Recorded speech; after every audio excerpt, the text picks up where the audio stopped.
France Maghreb 2. Bonjour à tous, ravi de vous retrouver sur France Maghreb 2. C'est parti pour votre talk de fin d'après-midi. C'est le grand forum qui débute ainsi et ce jusque 18h30 avec le grand plaisir de vous retrouver jusque 18h30. Après 18h, nous parlerons de l'éphéméride des principaux événements qui ont marqué cette date du 7 novembre avec l'ami Amar. Bien sûr, tout à l'heure, de télé, il en sera question. De sport avec la formidable victoire, le réveil de Paris hier soir. 4-0 quand même, face à Rennes. C'était un beau match et une belle soirée hier soir en tout cas. Et puis nous terminerons cette émission avec un coup de cœur musical. C'est Fellows El Quds, justement ce qui nous emmène à vous parler de ce qui se passe en Palestine et personne n'en parle. Et pourtant les autorités palestiniennes, écoutez bien, les autorités palestiniennes ont tenté d'expulser des habitants d'un village à côté de Bethléem. Ça s'est passé la semaine dernière.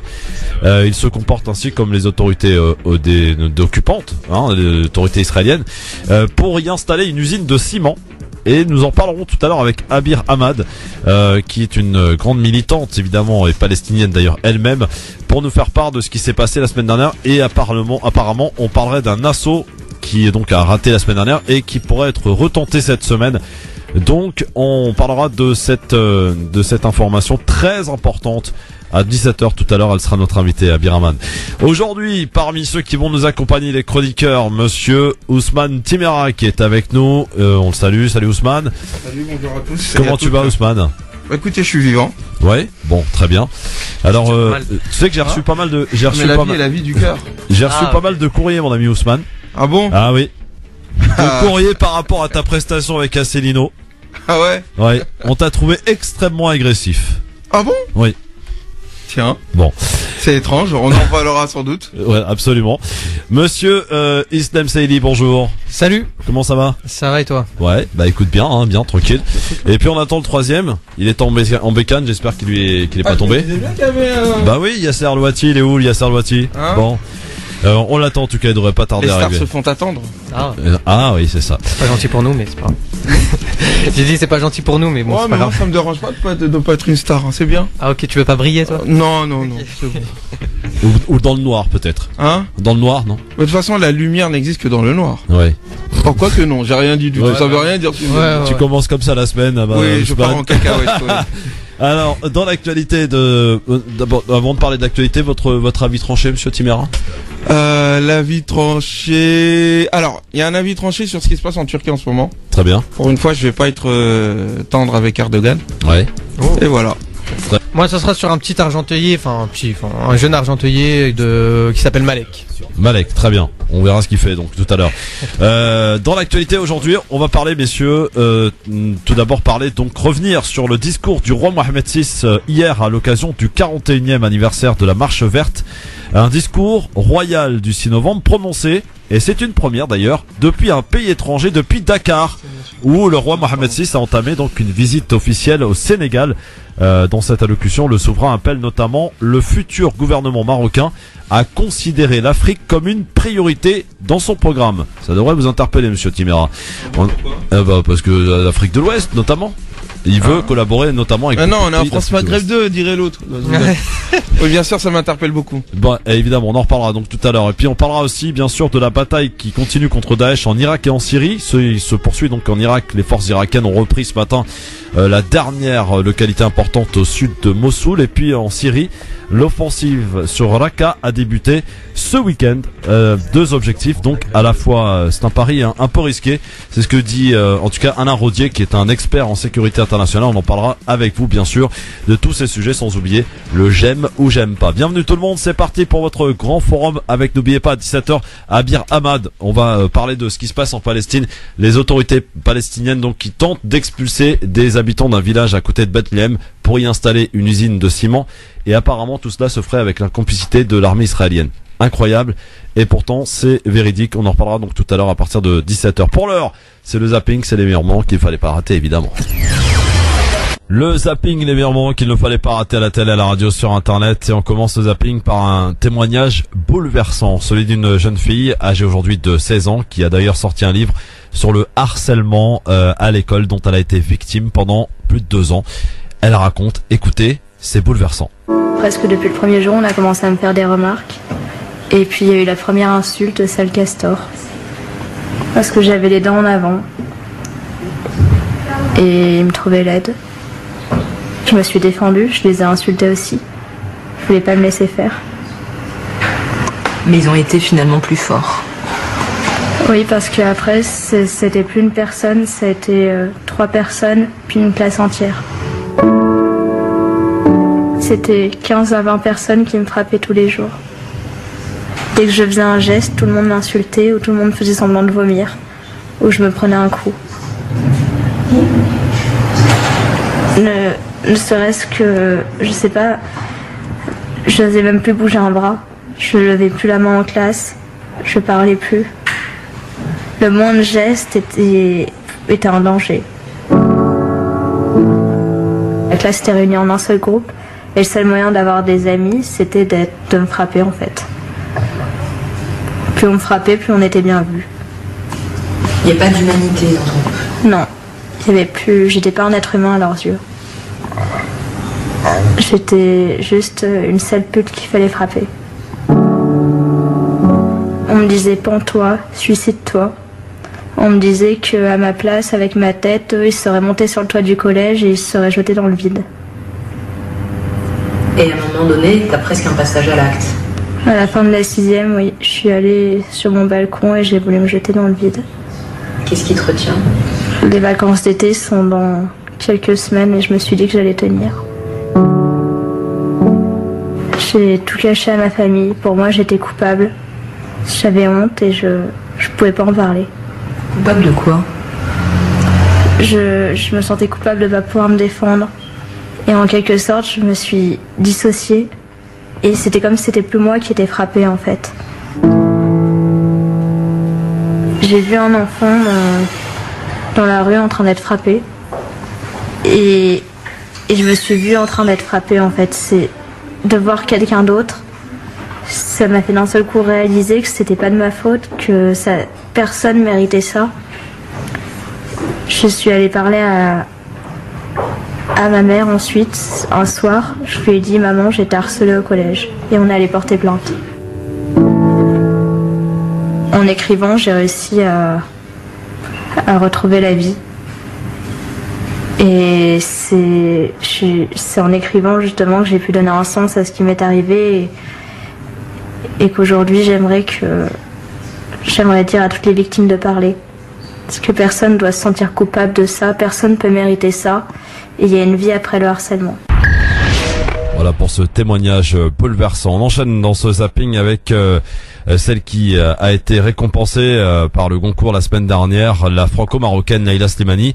Très critique envers la législation marocaine. Écoutez. D'abord que la législation au Maroc est complètement moyenâgeuse, complètement déconnectée de la réalité, puisque au Maroc il y a quand même une espèce de dualité entre des normes qui sont complètement anciennes, qui interdisent les relations sexuelles hors mariage, qui interdisent l'homosexualité, qui pénalisent l'adultère, et des pratiques qui sont complètement à l'inverse de ces normes, puisqu'il ne faut pas être hypocrite. Tout le monde sait très bien que tous les Marocains ont une vie sexuelle hors du mariage, et c'est tout à fait normal qu'il existe des homosexuels, et on maintient cette espèce de dichotomie, on maintient ce fossé parce que ça arrange le système, ça arrange certains, que je pense que l'humiliation du citoyen au quotidien et le fait de le maintenir sous cette espèce de chape de plomb, elle favorise aussi un système politique qui est celui de la hogra qui est l'humiliation, l'indignité, l'abus de pouvoir, et je pense que voilà, qu'il est temps aussi que les citoyens prennent ça en main, se rebellent contre ça, que à mon avis ça n'a aucun rapport avec la religion, parce que vous pouvez parler avec beaucoup d'imams, beaucoup de théologiens extrêmement éclairés qui vous expliqueront que ça n'a aucun rapport. Et voilà, la question, c'est la question des droits de l'homme, la question des droits sexuels, de la dignité, et en particulier de la dignité du corps de la femme. Et voilà, imaginez une femme qui ne soit à personne, qui ne soit ni une sœur, ni une mère, ni une épouse, mais une femme, un individu à part entière. Libre. Voilà, libre. Jean-Luc Mélenchon, invité de l'émission de Karine Le Marchand sur M6 hier soir, qui nous parle de son père et qui commet une petite gaffe à propos de l'animatrice. Écoutez. Son avis comptait immensément pour moi. C'est unique, hein, Marilyn, quand même. Oui, c'est sûr. Tout le monde connaît ça. Vous avez une relation. Non, mon père, je l'ai pas connu. Ah, vous l'avez pas connu. C'est une boulette de Jean-Luc. Non, c'est pas vrai, je l'assume complètement. C'est pas de votre faute. Non, mais. Non. Je suis désolé pour vous parce que c'est l'histoire. Il est tout gêné maintenant. Oui. Non, je le vis très bien. Autre invité de cette émission, et visiblement il y a un public pour ce genre d'émission qui réduit la politique à un niveau zéro. Et en voici une preuve d'ailleurs avec François Fillon. Non, on ne parle pas d'insécurité, on ne parle pas d'économie, de chômage avec Karel Marchand, on parle de l'aspect physique du candidat. Écoutez plutôt pour finir ce zapping. Je peux parler d'un sujet qui fâche. Vos sourcils. Qu'est-ce qu'ils ont des sourcils? Mais vos sourcils ont une vie autonome. Je me regarde pas. Hein. Oh, c'est pas vrai. Après tout ce que vous venez de me dire, vous me regardez pas? Je suis la seule à vous parler de vos sourcils dans le monde? Je parle pas tant que ça. Hein. Vous n'avez jamais pensé à vous épiler un peu? J'aime bien les choses naturelles. Voilà. Bon, on ne parlera pas de votre sous de bras, d'accord. Ah ben, parmi les personnalités dont je m'inspire, Oui, j'arrive à vous faire marrer, hein. il y en a plusieurs qui avaient la même caractéristique, n'est-ce pas? Qui? Georges Pompidou. Il est sans doute celui qui a fait le plus de choses pour le pays. Voilà, enfin, c'est un bel exemple. Sauf qu'à l'époque, les journalistes n'auraient jamais osé lui parler de ses sourcils. Non, ça c'est vrai. Politique niveau zéro, on peut le dire, avec cette émission, et pourtant ça cartonne. Bon, le pire c'est que les politiques répondent présent. Allez, dans un instant, recueillir peut-être vos avis sur ce zapping, Ousmane et Islam, vos avis tranchés, puis on parlera évidemment de ce discours prononcé par le roi Mohamed VI, un discours, et c'est pour la première fois d'ailleurs, qui a été prononcé à l'étranger, à Dakar, au Sénégal. À tout de suite.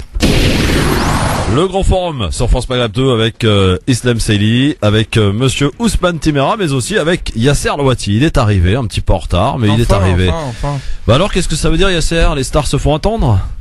C'est qui la star? Bah c'est toi. Absolument pas, la preuve je suis en retard. Bah oui, non, on dit toujours Justement, ça. Les stars se font toujours attendre. Voilà. Regarde-le comment il se la raconte avec son retard. Ouais, t'as vu un peu. Ah, bien. Ça va, Yasser? Ouais, très bien, et toi? Bah écoute, ça va, impeccable. Tiens, j'ai vu que vous savez que les policiers sont en colère en ce moment, ils manifestent un peu partout. Nous aussi, tiens. Et apparemment, il y avait des slogans un peu limites quand même qui sont apparus, notamment du côté de Lyon, en disant nous sommes chez nous. Des policiers qui crient nous sommes chez nous dans les rues. Mais est-ce qu'ils ont pas un de leurs leaders qui est un ancien policier encarté au Front National? Je sais pas, je pose la question. Si. Bon. Bah, en ce qui me concerne, en tout cas, la police, je voulais pas, à un moment donné, j'attendais de voir un peu comment les événements allaient se passer. Une bonne partie des membres de notre chère police sont très proches de l'extrême droite, voire sont encartés. Et cela en dit long. En tous les cas, sur leur rapport avec les quartiers populaires, avec un certain nombre de populations au sein de notre République. Moi, je questionne encore une fois cette bizarrerie où la police se met à manifester d'une part, et je pense que l'État se doit de faire attention quant à la manipulation possible par certains courants de notre police. Voilà, j'oserais parler d'infiltration, mais je n'irai pas jusque-là pour l'instant. Ils ont quand même voté à 52% Front National, donc je sais pas si c'est infiltration, quoi. Pour d'autres choses, hein, parce que si on lit, si on prend en sérieux effectivement ce fait que une bonne partie ou la majorité de la police est du côté de l'extrême droite, comment est-ce que ces derniers gèrent l'actualité concernant l'islam et la sécurité? Je pose la question. Il y a beaucoup de questions, effectivement. Alors ça, c'est pas des informations qui sont officieuses. C'est le fait que les policiers, aient voté Front National. C'est dans des grands journaux que c'est apparu, Libération, et on a eu aussi cette info de la part de quelques personnes que j'ai autour de moi, par exemple, qui sont bien placées, qui ont eu de la part de la bouche de Bernard Cazeneuve en coulisses, effectivement, ce problème qui a été relayé d'une certaine inquiétude concernant Alors, certains parlent de vote, d'autres d'adhérence au Front National, ce qui est encore plus grave. Donc voilà, c'est un problème qu'il va falloir peut-être pas un jour poser sur la table et de façon concrète. Et comment ils gèrent les questions en lien avec le terrorisme? Ouais. Il n'y a qu'à voir ce qui s'est passé avec tout ce qui était état d'urgence, perquisition, assignation à résidence. On a vu le résultat. Ouais. Les perquisitions abusives, les mosquées saccagées, les familles humiliées, les personnes assignées à résidence pour rien. Donc voilà, donc le résultat il est là, quoi. Ouais. Islam, tu t'es déjà fait contrôler par la police? Ouais, mais ça s'est toujours bien passé, moi. Pas de problème? Non, jamais de problème, non. Bon, très bien. Alors, que voulais-je vous dire aussi? Oui, effectivement. Non, c'est vrai que Yasser, sur ton Twitter, là, tu relais beaucoup de trucs avec la police en ce moment. Hein. T'es à fond sur le dossier, là. Enfin, je suis à fond sur tous mes dossiers, donc en particulier celui-là. De toute façon, c'est mon travail, donc tout ce qui est islamophobie et politique sécuritaire. Donc oui, dès que ça touche à ça, je relais ou je commente. Ouais, effectivement. Alors, on a écouté le zapping que Yasser n'a pas écouté, messieurs. Il y a un truc qui a attiré votre attention, Ousmane et Islam. C'est notre prix Goncourt. Oui. Laïla Slimani, t'as entendu Yasser, Laïla Slimani, très critique envers les autorités marocaines. J'étais très content pour son. Je la connais pas. Hein. Je me suis dit, je vais lire son livre, mais je pense qu'il faut quand même. Enfin, c'est pas parce qu'on est un bon écrivain qu'on est un bon intellectuel. C'est-à-dire relier la liberté et les droits de l'homme à la sexualité, j'ai trouvé ça un peu étrange. Moi, je pensais que quand elle disait qu'il y avait des lois moyenâgeuses au Maroc, ouais. Effectivement, je sais pas, on peut avoir des critiques envers les lois en vigueur au Maroc ou dans d'autres pays, hein, notamment pour ce qui concerne les droits de la femme, le fait qu'on s'inspire d'une logique en tout cas médiévale quant à la mise en place des lois, c'est-à-dire le fiqh islamique d'avant que l'on confond avec la charia. Et moi, je m'attendais à des choses autour, notamment des droits de participation au niveau politique, alors qu'il y a beaucoup de progrès qui se font dans ce sens-là au Maroc, des droits de la femme. Il y a aussi beaucoup de progrès qui se font dans ce sens-là au Maroc, et qu'elle parle de du caractère moyenâgeux de la loi, avec le fait que cette loi interdit, par exemple, l'adultère et l'homosexualité. Ça n'a rien à voir avec le caractère moyenâgeux ou pas. On ne mesure pas la modernité ou en tout cas l'humanité d'une loi à l'aune de sa permissivité. Donc j'ai trouvé ça assez étrange, mais qui dit permissivité dit forcément que j'ai un point de vue. Et le point de vue pour moi, c'est effectivement avoir des affiches avec une pomme croquée invitant les uns et les autres à tromper leurs maris et leurs épouses. Je suis pas fan de ça. Moi, j'appelle pas ça de l'ouverture ni de la modernité. C'est un point de vue. L'ouverture non plus, hein, il me semble. Moi, j'ai trouvé, pour le coup, je suis plutôt d'accord avec elle parce qu'elle dénonce une certaine hypocrisie. Au Maroc, on nous dit oui, ça et ça, c'est interdit parce que nous sommes un pays musulman. Mais par contre, ils n'ont pas hésité à jeter des poissons dans une benne à ordures, tandis que je suis pas sûr que le gaspillage de nourriture dans l'islam soit très. À dénoncer une certaine hypocrisie. Pour le coup, tu même peux pas mettre le même niveau. Attendez. Gaspiller du poisson, ce qui est pas bien. Hein. Ouais, mais tu peux pas mettre ça au même niveau que le fait de dire que par principe un pays dise par exemple que l'adultère est interdite, quand bien même il y a des gens qui pratiquent l'adultère, on est tous des êtres humains. Moi le premier, je suis tous les jours en train de faire ce qui va à l'encontre de mes convictions. Mais ça ne veut pas dire à un moment donné que cela veut dire que c'est hypocrite. Un peu. Pourquoi ? Dire derrière, ouais, nous on fait ça pour montrer qu'on est un vrai pays musulman, que nous voilà, on n'a pas oublié notre religion, et derrière pour des questions un peu de commerce, de licence et tout ça, jeter du poisson. Jeter le poisson, c'est sûr que c'est pas bien de jeter du poisson. Voilà. Mais ça ne fait pas d'un pays un pays hypocrite. Non, j'ai pas dit que c'est un pays hypocrite. Attention, j'ai dit que c'était hypocrite de dire ça, de faire ça dans ce sens. Quoi de sortir des lois qu'elle a soulignées. Moi, j'ai pas dit que j'étais d'accord ou pas d'accord. Moi, je suis neutre. Mais la loi, en l'occurrence, c'est la culture même du pays. Tout le pays est basé sur ces fondements-là. On peut pas enlever ces choses-là. À moins de changer complètement la mentalité marocaine. L'islam, d'accord. Oui. D'accord. Mais dans l'islam aussi, le gaspillage alimentaire, c'est pas très Mais je suis d'accord. Voilà. Alors dans ce cas-là, qu'ils arrêtent avec leur hypocrisie à dire des lois. Non, mais ça c'est notre religion. Alors dans ce cas-là, non, dites que vous avez des lois par votre culture plutôt. Parce qu'ils confondent le culte et la culture, je pense. Et je pense que dans la culture, c'est moins choquant que de jeter du poisson que dans le culte. Yasser Loti. J'ai pas bien saisi, mais qu'est-ce qu'il fallait que je commente puisque j'ai raté les zappings? Mais de toute façon, sur cette petite discussion, ce petit échange là en fait c'est Laïla Slimani qui a dénoncé les autorités marocaines en disant qu'elle était moyenâgeuse parce qu'il n'y avait pas la liberté sexuelle pour les femmes, pour les hommes aussi. Oui, pour les hommes aussi, les homosexuels, etc. Donc voilà, elle dénonçait un peu ça sur le Maroc, voilà. Bon, si je devais commenter ce que chacun dit à gauche et à droite, on commençait par Laïla Slimani qui est devenue maintenant la star d'un jour pour ses propos vis-à-vis des Arabes et des musulmans. Bon, écoute, on n'est pas sorti de l'auberge. Mais par contre, dans ce cas-là, j'ai une question à vous poser. C'est quoi un pays musulman? Voilà une question. Qu'est-ce qu'un pays musulman? Non, moi j'ai pas dit que le Maroc était un pays musulman ou pas musulman. J'ai dit que chacun justifie leur loi pour dire ouais, nous on est un pays musulman. C'est tout. Moi je dis rien. Moi je constate des propos. Moi c'est même pas par rapport à l'islamité de tel ou de tel pays. C'est pas du tout ça. C'est de jauger, de juger la modernité ou l'humanité d'une loi ou de la législation d'un pays à l'aune de ces choses-là. Pas à l'aune de droits fondamentaux, mais à l'aune de la liberté sexuelle. Alors, je dis pas que la sexualité c'est pas bien, bien au contraire, c'est très très bon. Mais je veux dire, c'est assez trivial pour juger de la pertinence d'une loi. Je vois pas le lien.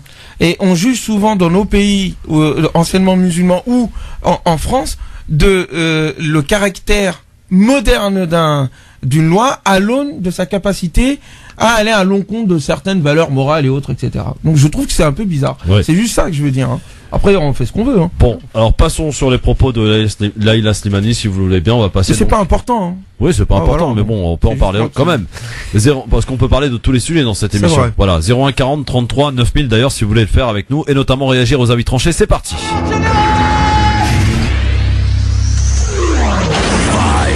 3, 2, 1,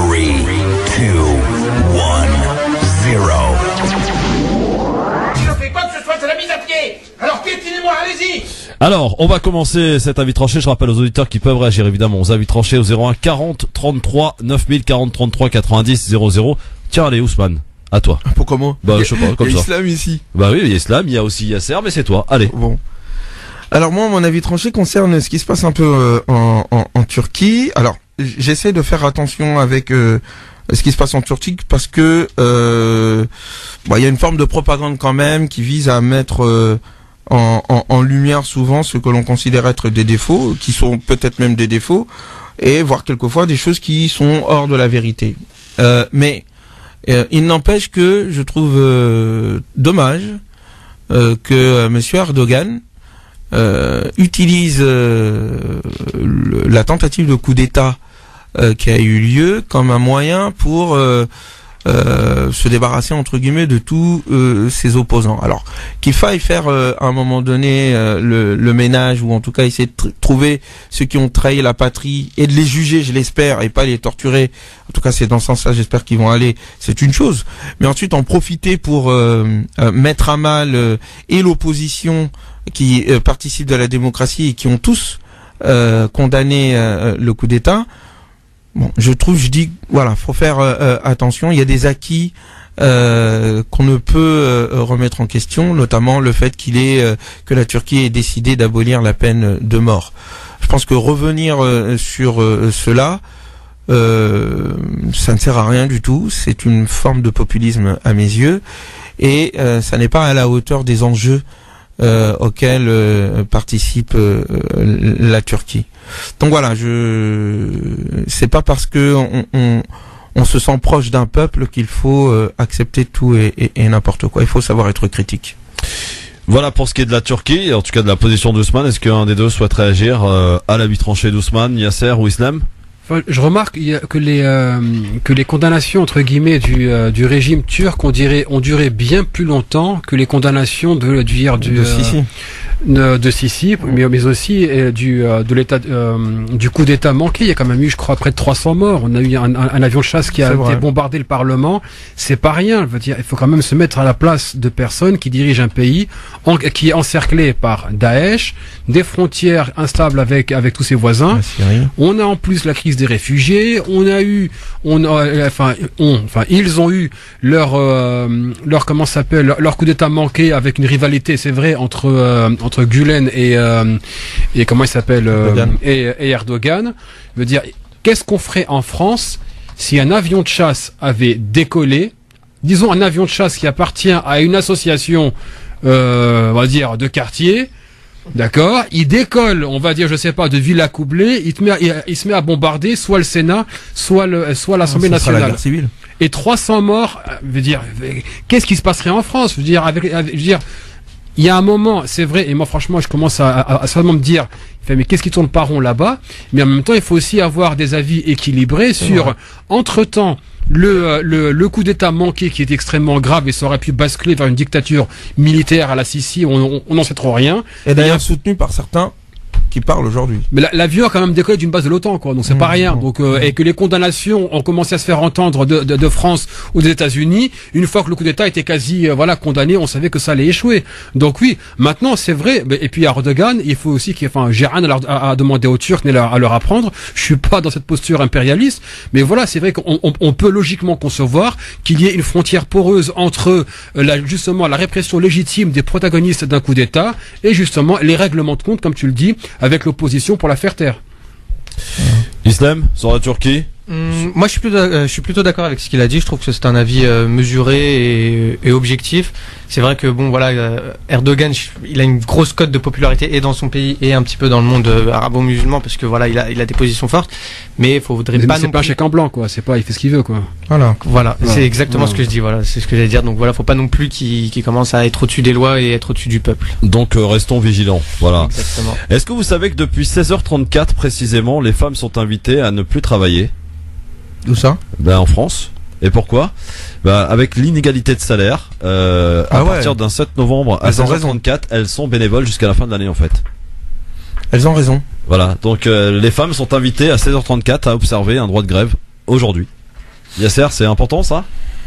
Je veux dire, pour moi qui ai participé à différents colloques, c'est justement ce que je ressors aux délégations françaises à l'étranger. C'est que vous êtes là à brailler du matin au soir, droits de l'homme, égalité homme-femme. On traîne une inégalité structurelle entre les hommes et les femmes qui commence par les salaires, mais c'est pas que ça. Je veux dire, même le train de vie, l'émancipation des uns et des autres, qu'on soit une femme et un homme, n'est jamais la même. Et donc là, on voit bien que je crois qu'on est en moyenne entre 15 et 20%.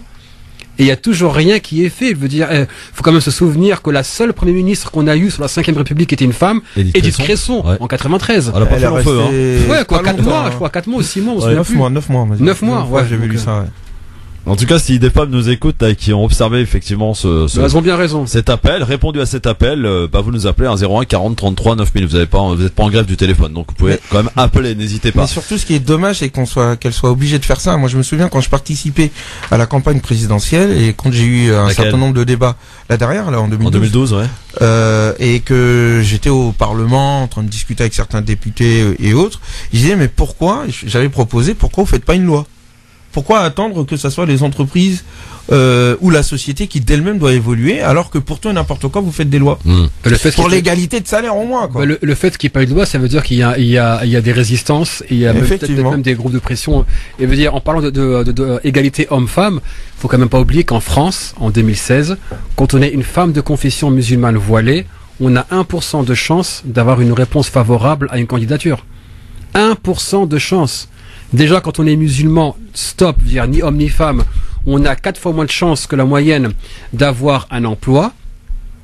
Mais quand on est une femme, c'est littéralement la mise à mort sociale.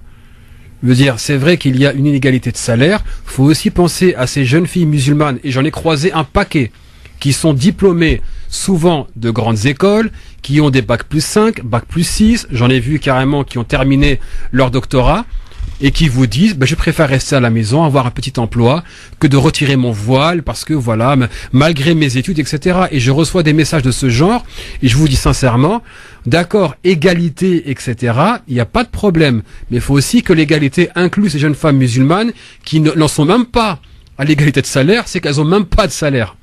Et encore moins un emploi.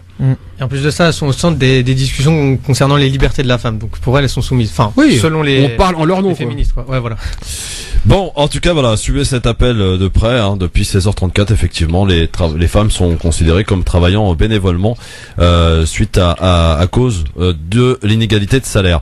Tiens, on va passer maintenant à Islam Saïdi pour son avis tranché. Il va nous revenir un petit peu sur nous présenter peut-être le futur président de la République. En tout cas, le visage du futur président de la République. Alors déjà, pour préparer ma chronique, je suis allé voir la cote de popularité de François Hollande. Donc comme tout le monde, je suis allé un petit peu sur Google. Et il faut savoir que sur Google, quand tu tapes cote de popularité, il y a des suggestions Google, tu vois. Et les suggestions sont faites en fonction des recherches de la région. Donc faut savoir qu'en France, si vous tapez cote de popularité sur Google, la première chose qui va apparaître, c'est Secret Story 10. Et après, quand tu mets... Ouais, d'accord, ouais. Et si tu mets la petite croix pour voir c'est quoi la deuxième recherche recherche la plus populaire sur code de popularité, ça sera Secret Story 9. Donc non seulement déjà on s'intéresse à un jeu qui est un petit peu débile, mais en plus celui de l'année dernière. Donc j'ai dû appuyer sur croix pas mal de fois. Je suis tombé sur Pokémon. Donc si ça vous intéresse, Carapuce a plus d'avis favorables que François Hollande n'en aura jamais. C'est dommage. Et je suis tombé aussi sur Jean-Marc Morandini. D'ailleurs, c'est important de voir la cote de popularité de Morandini pour se rendre compte du nombre de pervers et de pédophiles qu'il y a en France. Et du coup, je suis tombé finalement, on est arrivé à 15%. Donc c'est le dernier sondage qui est fait avec iTélé et le RTL. Donc c'est à 15%. C'était le 4 novembre. Il est devancé par son premier ministre Manuel Valls qui est là en embuscade au cas où il veut se présenter. Donc je me suis dit c'est certain, François Hollande ne sera pas président de la République. Et après j'ai essayé d'avoir une sorte de recul sur tout ça et je me suis dit c'est quand même peu probable, je dis pas impossible, je dis peu probable que ce soit Marine Le Pen la future présidente de la République. Ça sera pas non plus Jean-Luc Mélenchon. Du coup, j'ai compris pourquoi c'était autant médiatisé les débats de la primaire du centre et de la droite. Ils ont fait un premier débat sur TF1 RTL et ensuite ils ont fait un deuxième débat sur BFM TV. Et en fait, j'ai regardé les candidats parce que le futur président de la République, il est parmi ces candidats. Il y en a qui m'ont plu, il y en a qui m'ont déplu. Mais bon, moi je vais essayer d'avoir un avis objectif. D'abord, il y en a un qui m'a plu, que j'ai adoré, mais qui sera jamais président de la République. Pourtant, il a un discours clair, concis. Il est logique. Il apporte énormément de chiffres sur son programme. Il apporte aussi des valeurs stratégiques. Il est très intelligent.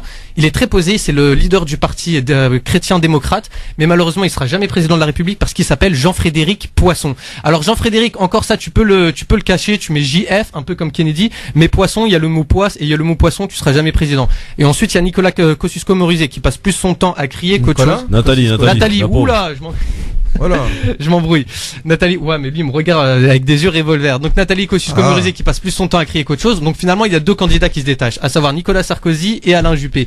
Donc c'est quoi un petit peu la différence? Donc en gros Nicolas Sarkozy il essaye de gratter son électorat à la droite, mais à force de faire à la droite il va tellement à la droite qu'il finit à la gauche en fait. C'est un petit peu bizarre en fait. Et ce qu'il reproche à son principal rival, à savoir Alain Juppé, c'est de ne pas proposer une alternative forte à François Hollande. En gros, pour lui, Alain Juppé n'est pas le candidat du changement, alors que Nicolas Sarkozy est le candidat du changement. Mais le changement, ça vous rappelle pas en 2012, c'était pas le slogan de campagne de François Hollande, exactement. Le changement, c'est maintenant. Et donc Nicolas Sarkozy, il est fort parce qu'il a compris que c'est dans les vieilles marmites qu'on fait les meilleures soupes. Et moi, j'ai une question juste à vous poser pour finir là-dessus. Si on aurait vraiment voulu décider qui sera notre futur président, qui va nous gouverner, est-ce qu'on n'aurait pas dû s'intéresser un peu plus à ce débat entre la droite et à cette primaire en fait? Question qu'on pose à Ousmane et à Yasser. Ça c'est une question qui m'a adressée puisque je m'étais exprimé là-dessus en disant que moi j'allais pas regarder. Que j'allais m'occuper de mes enfants, lire des livres, regarder un manga si j'avais le temps et écrire.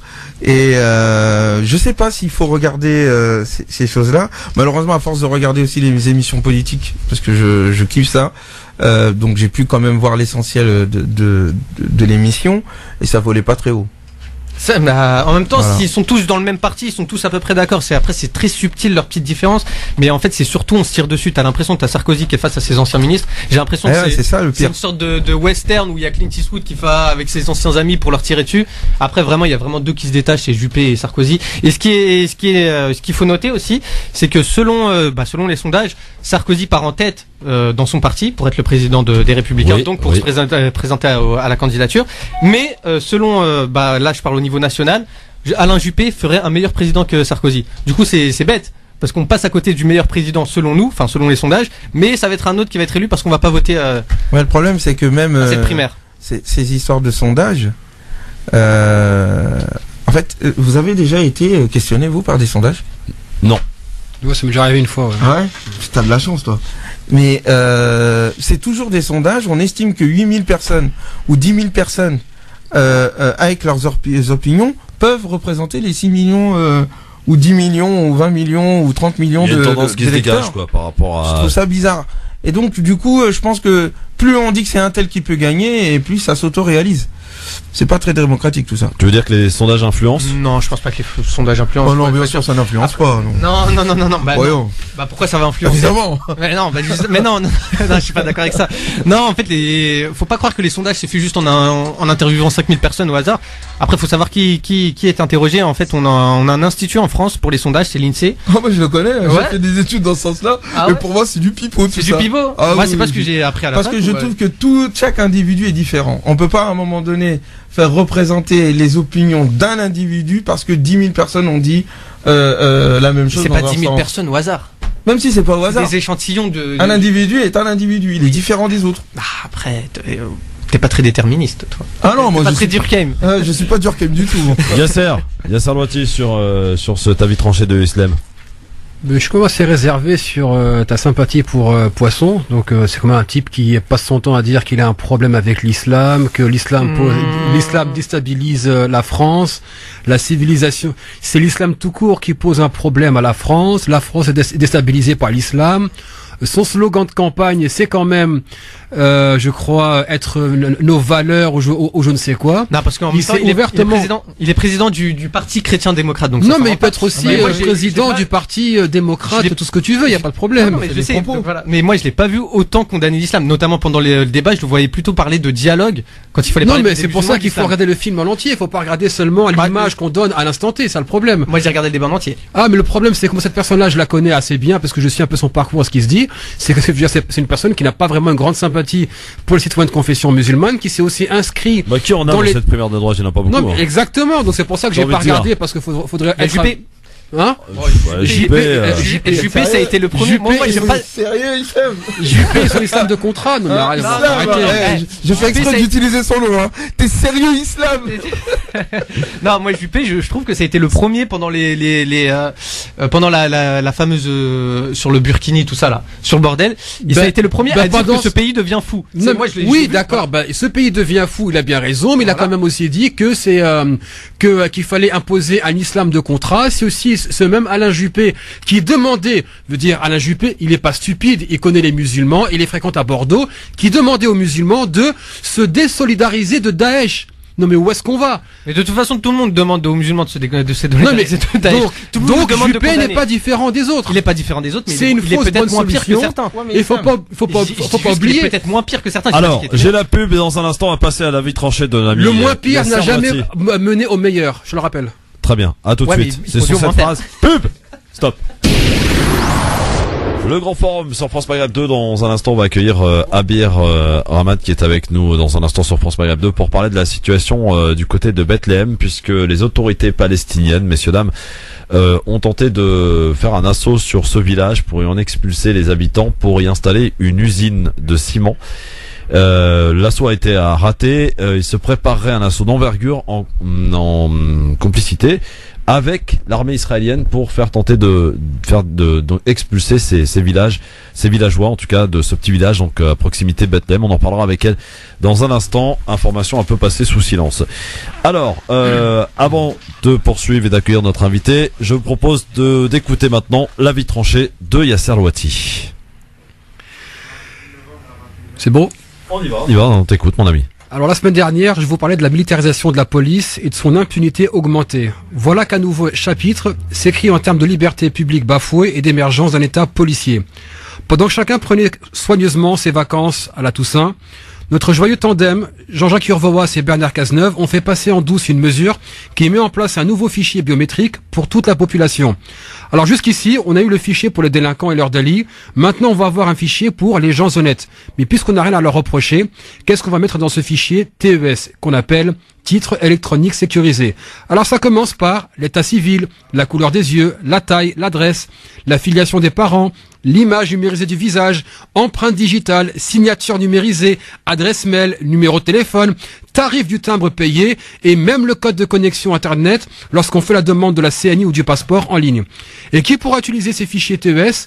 Le ministère de l'Intérieur, la police nationale, la gendarmerie, les services de renseignement, les préfectures, la direction centrale de la police judiciaire et donc par conséquent Interpol et le système d'information de l'espace Schengen. Quand on combine ce fichier TES avec la loi sur la surveillance passée en juillet 2015 pour enregistrer toutes nos conversations téléphoniques ou en ligne, les sites que nous visitons, les livres que nous achetons, nos messages sur les réseaux sociaux, les films que nous regardons, les personnes que nous contactons et à quelle fréquence, l'installation de micros dans n'importe quel domicile sans passer par le juge, on ne peut plus dire que nous vivons dans un état de droit et de liberté, mais sous l'autorité d'un État qui ne rend de compte à personne. Pour info, la seule fois où en France on a établi un fichier général de la population, c'était sous Vichy en 1940. Vous me direz, avec le projet de déchéance de nationalité avorté, voilà donc une deuxième mesure sous un gouvernement de gauche directement inspiré de la France de Vichy. Pour les naïfs qui voudraient me dire que on n'a rien à cacher, que par contre ce fichier serait inviolable. Je tiens à rappeler qu'en 2006, on a quand même eu une base de données similaire qui avait été volée au gouvernement israélien et qui avait été mise en ligne directement. Alors, de leur côté, le Conseil national du numérique et dans une moindre mesure, la Commission nationale informatique et liberté, CNIL, ont étrillé le projet. Mais comme toujours, le problème ne vient pas des hauts fonctionnaires, mais de nous-mêmes. Qui n'a jamais dit « je m'en fiche, je n'ai rien à cacher ». Et oui, personne n'a tellement rien à cacher qu'on met des verrous à nos portes, des rideaux à nos fenêtres, des codes sur nos comptes Facebook et Twitter, des codes sur notre carte de crédit, etc., etc. Est-ce qu'on a le même comportement dans notre intimité ou en public? C'est une question qui mérite d'être posée. On sait bien que lorsqu'on se sent observé, notre comportement change. Et une fois qu'on a carrément intériorisé la surveillance de masse et le fait de se savoir constamment observé avec ses moindres faits et gestes épiés, il y a vraiment de quoi s'inquiéter. Alors quand on combine loi de surveillance, fichage de la population, surarmement de la police et opacité de l'État avec en plus la répression sous l'état d'urgence, je me pose une question, mais au fait, si l'État nous surveille, qui surveille l'État? Ousmane. Bravo. Je suis... Parfait, voilà, bravo. Un seul mot.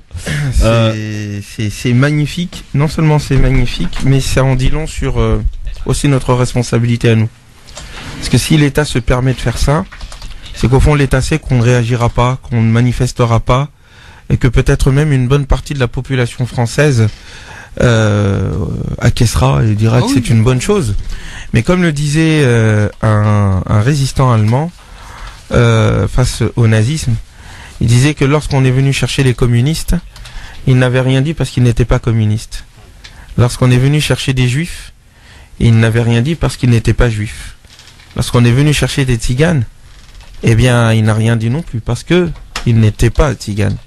Puis lorsqu'on est venu le chercher lui, il n'y avait plus personne pour le soutenir et l'aider et le protéger de l'État.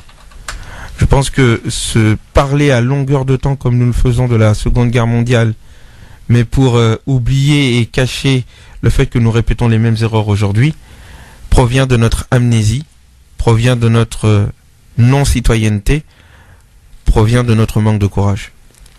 Merci en tout cas pour cet avis tranché. Islam, t'as écouté? Oui, j'ai écouté. Ouais, je suis tout à fait d'accord, mais après, moi, j'ai pas vraiment. Bon, je vais répondre à un des profils qui décrivait. Moi, j'ai pas vraiment d'avis. Enfin, j'ai rien à cacher. Et crois-moi, il y a des choses que tu aimerais bien cacher, mon ami. Quoi? Qu'est-ce que j'aimerais bien cacher? Ah bah, je suis sûr, je sais pas, on verra. Après, je sais pas. Non, mais je vais te dire. Après, moi, je connais pas un verrou à sa porte et des rideaux à sa fenêtre. On a des verrous à nos portes et enfin, c'est une question d'intimité, de vie privée et surtout de sécurité. Si j'ai un verrou à ma porte, c'est pour pas qu'on entre chez moi et qu'on me vole ma télé, quoi. Non, moi, pas pour ça. Et ben, c'est pourquoi? Moi, c'est surtout pour pas qu'on me voit à poil quand je me balade. Bah non, mais un verrou à la porte, c'est pas un verrou qui va te cacher, bah c'est un rideau. Non. Moi, voilà. En tout cas, en ce qui me concerne, je me sens assez en sécurité chez moi. Enfin, j'ai jamais eu de problème de sécurité, en tout cas, je me dis pas, je vais me faire voler aujourd'hui. Moi, je mets des verrous à la porte, en tout cas, je ferme la porte de chez moi, même pas de verrou. C'est très rare. Mais parce que c'est bon à savoir. Oui, c'est bon à savoir. Mais tout simplement parce que mon premier réflexe, c'est bon, bah, c'est chez moi, je ferme la porte. Ou je mets des rideaux parce que je suis dans ma chambre. Ok. Non, moi, je fais confiance aux autorités pour, enfin, moi, j'ai pas appris de connaissances sur ce sujet, je vois pas. Non, mais là, quel grand il y a pas besoin de c'est un problème, là, c'est Islam, c'est vraiment, tu penses on peut faire confiance à l'État avec nos informations personnelles. Mais quelle information personnelle il garde aussi, mais après. Tout! Je te parle de toute façon, nos informations biométriques plus état civil dans le même fichier. Ça veut dire on a tout ce que tu représentes dans le même fichier. En plus, on a une loi où on sait ce que tu regardes, quel livre t'achètes, ce que tu publies en ligne, ce que tu racontes à tes copains, tes conversations téléphoniques, qui t'appelle, à quelle fréquence, depuis où, etc. Tu regardes sur Internet.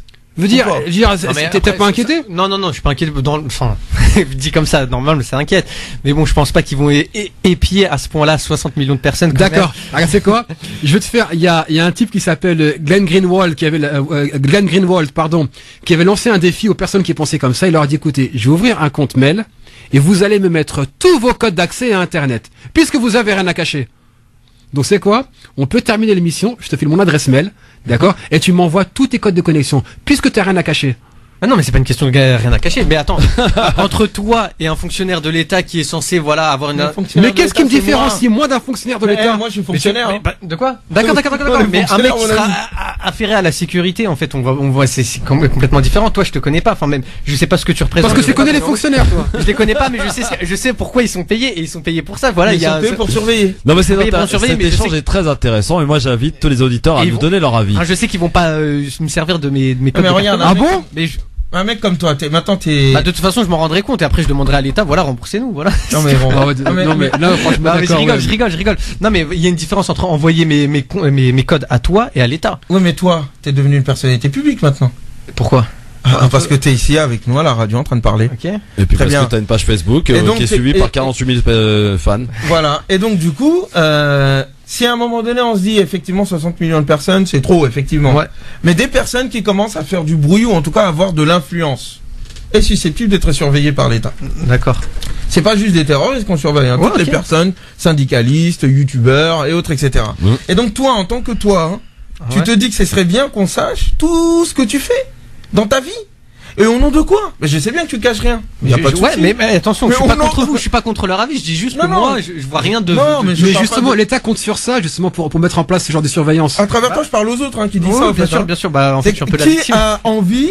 Enfin, je vais dire qui a envie que Bah, tout... si c'est au nom de la sécurité, si ça peut rassurer des gens, moi. Mais la sécurité de qui? Moi, la Tu veux mienne, qu'on fasse encore un cours sur les défaillances au sein de l'État et les informations qui ont été volées et qui ont été utilisées à des fins crapuleuses? Attends, mais c'est quelles informations aussi ils auront? Ils Bah, vont pas avoir ta mes codes de carte bleue par exemple peut se retrouver. Ah, ils les ont Bah oui. Bah oui, mon Toi, tu ami. crois quoi? Ouais, mais non, mais Ça après, sert à rien, ça, pour eux, hein. s'ils volent de l'argent dans mon compte, là, ça serait vraiment grillé. Après, là, ça serait vraiment une catastrophe. Non, mais je veux dire, Ah d'accord, au niveau donc ton national. argent vaut plus que ton intimité. Quelle intimité ils peuvent violer? Je sais pas si Non, t'as- c'est quoi? Ah, Regarde, dites-moi, dans ta maîtresse, prochaine si t'as conversation, une maîtresse ou Je- que t'es j'ai en pas train de de faire une maîtresse, j'ai même pas connerie de quelque part, t'es Non, mort. mais quelle connerie je pourrais faire question simple. D'accord. Est-ce que t'es le même chez toi avec la porte fermée qu'à l'extérieur? Réponds-moi honnêtement. Bah, comme personne, non. Non, je non, suis pas- voilà. je suis pas- Oui ou non? Non. Merci. Bon. Ça, c'est ce qu'on appelle l'intimité. Et c'est pour D'accord. ça qu'on l'a inscrite dans les droits de l'homme. C'est un droit fondamental. Appelez-nous si vous souhaitez aussi apporter votre petite pierre à l'édifice. On en reparle dans un instant, juste après avoir accueilli notre invité. C'est parti. France Maghreb 2, Mais moi, j'ai pas compris. l'invité de la rédaction. Alors, le débat est terminé, messieurs. On en reparlera si vous voulez tout à l'heure. On va accueillir maintenant, pour parler d'un autre sujet, on va aller en Palestine maintenant avec Abir Ahmad. Bonsoir Abir. Oui, bonsoir monsieur. Bonsoir et bienvenue sur France Maghreb 2. On a tenu à vous inviter parce que une information qui nous est apparue un peu importante, même beaucoup importante, à relayer auprès de nos auditeurs, puisqu'on a appris que la semaine dernière, dans un petit village à proximité de Bethléem, les autorités palestiniennes, l'autorité palestinienne, j'ai bien dit, a lancé un assaut pour expulser les habitants d'un petit village pour y installer une usine de ciment. Vous confirmez, Abir Ahmad? Oui, je confirme. En fait, j'ai eu l'information par le chef du comité populaire du village qui s'appelle Arab Rachaïda. Donc le monsieur il s'appelle Ahmad Rachaïda et c'est lui qui m'a confirmé l'information. Et les infos en fait ils sont disponibles même sur plusieurs sites palestiniens, donc en arabe hélas, mais bon. Et donc moi j'ai vu de mon devoir d'alerter l'opinion ici et d'essayer de faire intervenir des associations des droits humains et pour essayer d'aider les villageois voilà contre cette injustice qui leur tombe sur la tête voilà. Alors cet assaut a raté, hein, on peut le dire, puisque les villageois ne se sont pas laissés faire visiblement. Tout à fait. Et ils ont eu raison d'ailleurs.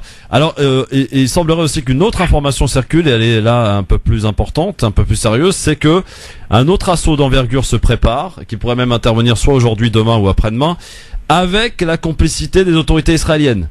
Oui, c'est ce que j'ai entendu effectivement. Donc les habitants du village, ils ont peur. Donc là, ils commencent à se préparer. Donc bon, il faut dire que la situation n'est pas terrible. Et juste pour expliquer donc le problème, c'est que l'autorité palestinienne a donné l'accord à une société qui s'appelle Sanad pour construire une usine sur les terres en fait de ce village qui s'appelle Arab Rachaïda. Il faut rappeler juste que les villageois, donc ces bédouins de Rachaïda, ils ont réussi à libérer leur ville de l'armée israélienne qui était sous occupation pendant 10 ans. Vous vous rendez compte? Donc après avoir réussi quand même à libérer leur village et à vivre en tranquille, disons entre guillemets, maintenant ils se retrouvent les pauvres menacés par l'autorité palestinienne et on va construire une usine sur leur terre.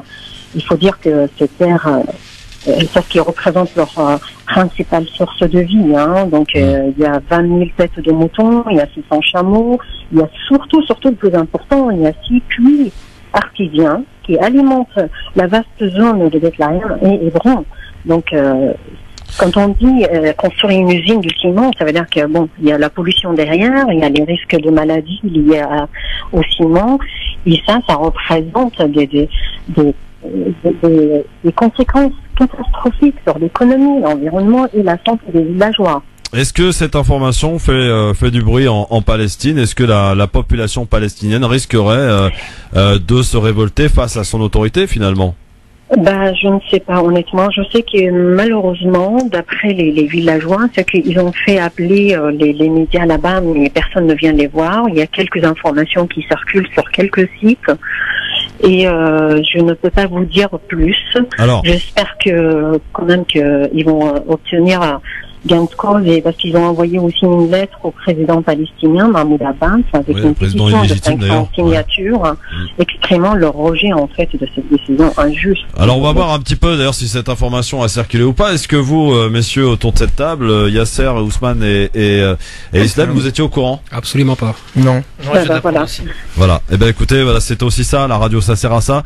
Je rappelle parce que c'est très important pour que les gens comprennent de quoi il s'agit. C'est un petit village. Vous me rectifiez si je me trompe, Abira. Je parle sous votre autorité. Voilà. Donc un petit village à proximité de Bethléem. Oui, tout à fait. Donc où les autorités palestiniennes ont tenté d'expulser les habitants de ce village pour y installer une usine de ciment. Comme vous l'avez justement rappelé tout à l'heure, ce village a su récupérer ses terres après 10 ans d'occupation de l'armée occupante, l'armée israélienne. Et il semblerait qu'aujourd'hui, les autorités palestiniennes, donc, après avoir loupé ce premier assaut, tentent d'organiser un deuxième assaut, cette fois-ci avec la complicité d'Israël, pour reprendre les terres à ses habitants, pour y installer une usine de ciment. J'avais pas dit de bêtises. Oui, tout à fait, exact. C'est parce que moi, j'ai comme information, et j'ai reçu même quelques photos de la première intrusion de mercredi dernier, où on voit bien la police palestinienne intervenir et qu'ils étaient arrêtés, stoppés par les habitants du village. Il faut dire que les habitants de Rachaïdé, ils se laissent pas faire ils sont en total droit, donc parce qu'effectivement cette terre leur appartient et par la loi, donc on ne peut pas disposer de leur terre de cette manière sans leur accord. Voilà, c'est ça ce qui est aberrant et injuste. On va demander la réaction de nos chroniqueurs, Yasser, Ousmane et Islam, sur cette information importante. Franchement, moi je suis atterré parce que je veux dire, c'est encore la énième trahison de l'autorité palestinienne vis-à-vis des Palestiniens. Donc si déjà il y a une force occupante et que le peu de territoire qui est administré par déjà un gouvernement qui a perdu toute crédibilité et légitimité se met à appliquer des méthodes coloniales, veut dire on peut pas exproprier des habitants comme ça pour mettre en place un projet commercial et qu'en plus ça passe sous silence et que rien n'est fait justement pour l'empêcher. Veut dire jusqu'où va aller l'autorité palestinienne dans cette guerre contre son propre peuple. Moi franchement, là je perds mes mots, j'ai même pas de quoi parler tellement l'information m'a assommé à l'instant. Ousmane. Écoutez, moi ça ne m'étonne pas. Ça ne m'étonne pas parce que ça fait très longtemps que pour moi l'autorité palestinienne comme le Hamas ont perdu toute crédibilité à mes yeux, tant leurs erreurs et leur capacité à complètement ruiner la résistance palestinienne et sa capacité à retrouver ses droits, tant ils sont allés loin dans ce sens-là. Donc ça ne m'étonne pas. Par contre, ça vient confirmer le fait qu'on ait laissé au fait le droit d'une part à l'autorité palestinienne que de faire en fait la police sur le territoire pour le compte d'Israël d'une part, et d'autre part ça en dit long aussi, ce silence en dit long sur les partis pris, parce que si c'était Israël qui avait fait ça, là on en aurait entendu parler, je pense. On aurait entendu parler, on aurait crié au scandale, à bon escient d'ailleurs, sauf que là c'est l'autorité palestinienne. Non mais je pense que quand l'autorité palestinienne a violé les droits des Palestiniens, ça s'est aussi entendu. Je veux dire, quand les cas de corruption entre le fils de Mahmoud Abbas qui ont été révélés par Al Jazeera, plus ses connivences avec carrément la société qui bâtissait le mur de séparation, Enfin, je pense pas que l'information aurait été passée sous silence. C'est juste que on va voir. Abir, allez-y. Quelque chose, Oui. si vous permettez. Je vous en Oui, prie, oui. allez-y. C'est juste pour ne pas porter l'amalgame. Donc, il faut dire que il y a un journal israélien qui a publié donc un article pour parler de ce problème. En quelque sorte, c'est pour semer la zizanie et c'est pour faire apparaître les habitants du village comme s'ils vont se révolter contre l'autorité et que voilà, pour diviser pour mieux régner. Je corrige, attention. Donc, les habitants du village, ils n'ont rien contre l'autorité palestinienne, mais ils veulent uniquement à ce qu'on leur donne leurs droits et qu'on les chasse pas de leur village. Ils veulent surtout pas, en fait, si vous voulez, que ça se transforme en conflit interpalestinien et que les villageois, ils sont contre l'autorité ou ils veulent se révolter. D'ailleurs, ils ont écrit aussi un communiqué dans ce sens, si vous voulez, c'est de dire attention, nous, on veut uniquement à ce qu'on nous écoute, à ce qu'on nous donne, on nous laisse tranquille dans notre Est-ce qu'ils ont eu des village. indemnités? Et s'ils veulent en fait construire cette usine, qu'ils la fassent un petit peu plus loin, ils ne pas menacer, si vous voulez, les terres de ses habitants. Voilà. Ouais, c'est la question que je voulais poser. Ouais, Oui, Est-ce qu'il y a eu des tentatives de négociation? Il peut y avoir une expropriation de la part de l'État sur un terrain, ou un territoire ou une maison, mais après il y a des procédures qui permettent déjà d'expliquer, de justifier et d'indemniser la personne Est-ce expropriée. qu'ils ont reçu des indemnisations? Est-ce qu'on leur a racheté leur terre en fait? Est-ce qu'on a On leur a proposé d'aller habiter ailleurs, on leur a donné l'argent pour, enfin... Non, malheureusement pour l'instant, apparemment, il n'y a pas eu de proposition ni quoi que ce soit, donc voilà. Ouais. Et je ne sais pas s'il y a eu du nouveau depuis tout à l'heure, mais à ma connaissance, non, il n'y a pas eu de concertation avec les habitants du village, on leur a pas demandé leur avis, et c'est pour cela ils sont mécontents, si vous voulez. Voilà. Mais ça en dit long aussi leur sur... colère et voilà, et leur désaccord avec ce qui se passe. Ouais. Abir, si vous le voulez bien, avec votre autorité et avec votre bienveillance, on suit ce dossier parce qu'on aime bien suivre les dossiers quand même dont on révèle à la radio. Dès que vous avez donc des informations, vous avez le numéro, vous m'appelez et on vous passe. D'accord, Ok. Abir? Très bien, merci infiniment. Merci beaucoup, merci beaucoup. Pareil à tous, au revoir. Merci à vous, Abir, merci Au revoir, beaucoup. Abir. Alors, oui, Ousmane, tu Non, je disais ça en dit long quoi? Je disais ça en dit long sur ce que je disais par rapport à l'autorité palestinienne et aux dirigeants arabes de manière générale. L'autorité, moi je veux que le peuple palestinien recouvre ses droits inaliénables. Mais je questionne c'est quoi le projet politique de ces gens-là, des dirigeants. C'est quoi qu'ils veulent? Et au fond, et quand on regarde en fond ce qu'ils sont en train de faire là, si c'est avéré, je me suis dit mais ça en dit long sur... on est là, vous vous battez soi-disant pour libérer votre peuple de la colonisation qu'ils subissent. Et si c'est avéré, faudrait qu'on regarde quand même les faits.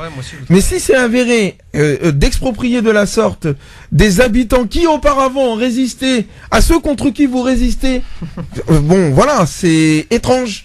Donc, mais il faudrait voir quand même s'ils n'aient pas au moins proposé de racheter. Il faudrait voir le contexte global.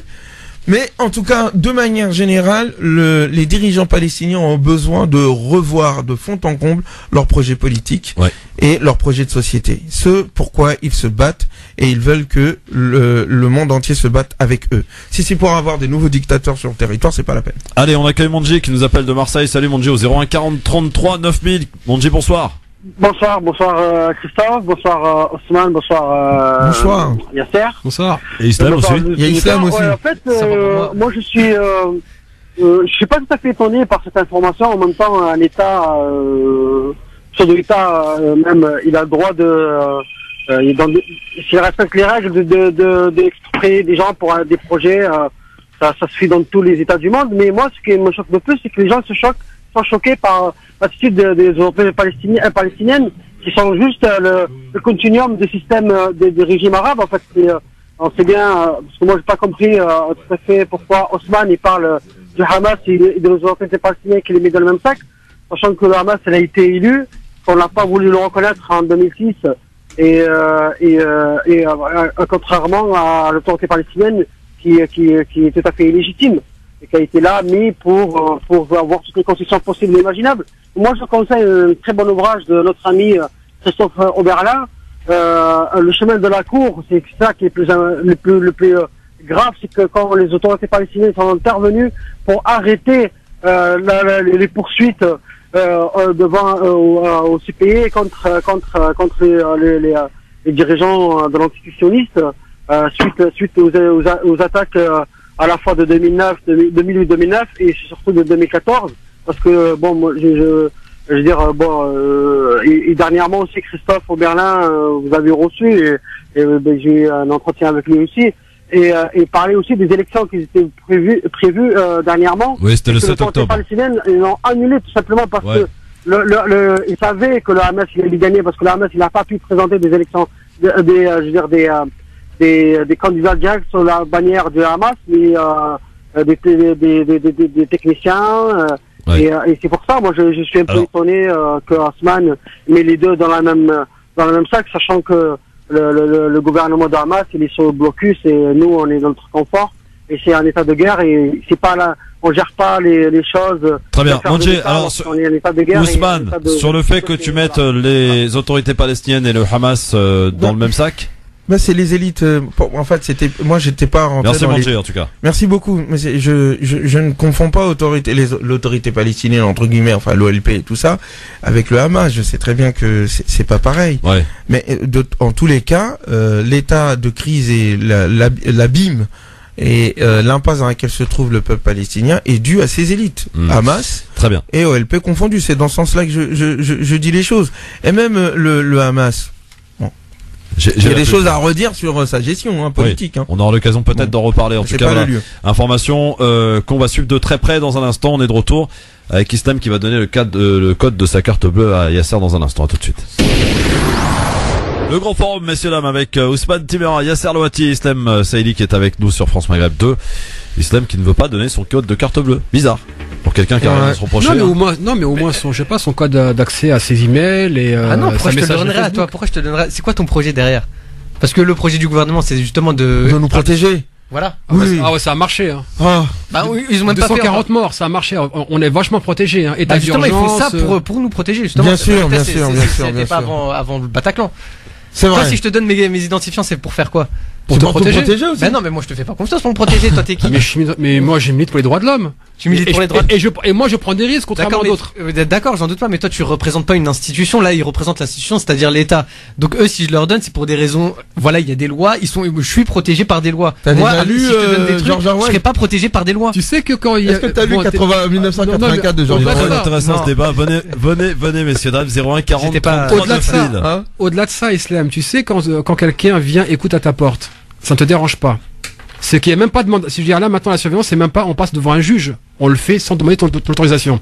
Ça veut dire demain on veut fermer ta page Facebook parce que tu as proféré des commentaires politiques, on va le faire. N'oublie pas ce qui est arrivé à comment s'appelle l'IS Breaker. Du jour au lendemain, il s'est mangé une perquisition, puis on a fermé son compte Facebook ou sa page Facebook. T'étais pas encore né à l'époque, franchement, j'en arrive à dire ça, bref. T'étais pas encore né à l'époque, il y a eu ce qu'on appelle les écoutes de l'Elysée, sous Mitterrand. Ouais, ok. Mitterrand avait dit, on va mettre sous surveillance les Irlandais parce qu'on leur reprochait les attentats terroristes. Tu sais qu'est-ce qu'on a mis sur écoute? Edoui Plenel, des avocats, des célébrités. Ça dérive automatiquement. Donc si maintenant, moi je te dis, on est capable d'avoir des informations pour demain te faire chanter, ou te faire taire, ou te mettre la pression. Maintenant, tu as un compte Facebook qui est public. Ouais. T'es plus une personne inconnue. T'as combien de membres, de followers Bientôt 50 000. Combien? Bientôt 50 000. Bientôt 50 000. Et donc, tu ne peux pas te dire qu'à l'instant, que ta vie maintenant privée, il faut la protéger.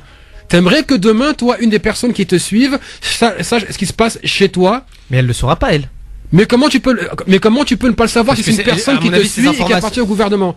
Comment? Ah bah si elle appartient au gouvernement, ouais, après... Et si cette personne du gouvernement ne te suit pas dans le cadre d'un travail qui est lié par exemple à lutter contre le terrorisme, tu fais comment? Non mais c'est déjà arrivé. C'est pas alors, c'est déjà arrivé mais alors on va donner la parole à des auditeurs qui sont là aussi. Tiens, un certain Tarek qui est auditeur. Bonjour Tarek. Bonjour Tarek. Bonjour à tout le monde. Un certain Tarek. Elle est bonne celle-là. Vous êtes peut-être un peu jeune et vous n'avez pas le temps de tout découvrir, mais vous savez que Yasser vient de parler des écoutes de l'Élysée.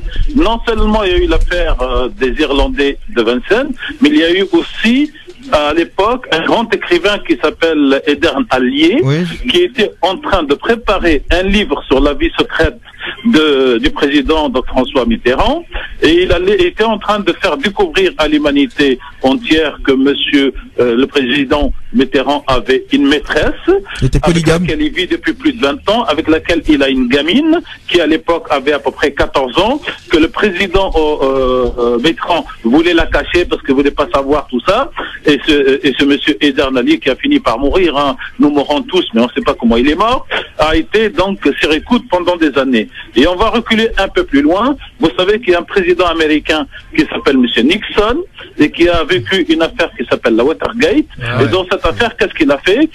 Comme aujourd'hui entre Hillary Clinton et Trump, pendant des mois, il a écouté les adversaires qui vont se présenter contre lui pour l'élection. Et il a fini par démissionner parce que la loi constitutionnelle un peu partout dans le monde interdit. Et je vous rajoute une troisième, comme ça vous allez faire un grand tour sur Wikipédia ce soir. Regardez ce qu'on appelle l'opération plombage du canard enchaîné.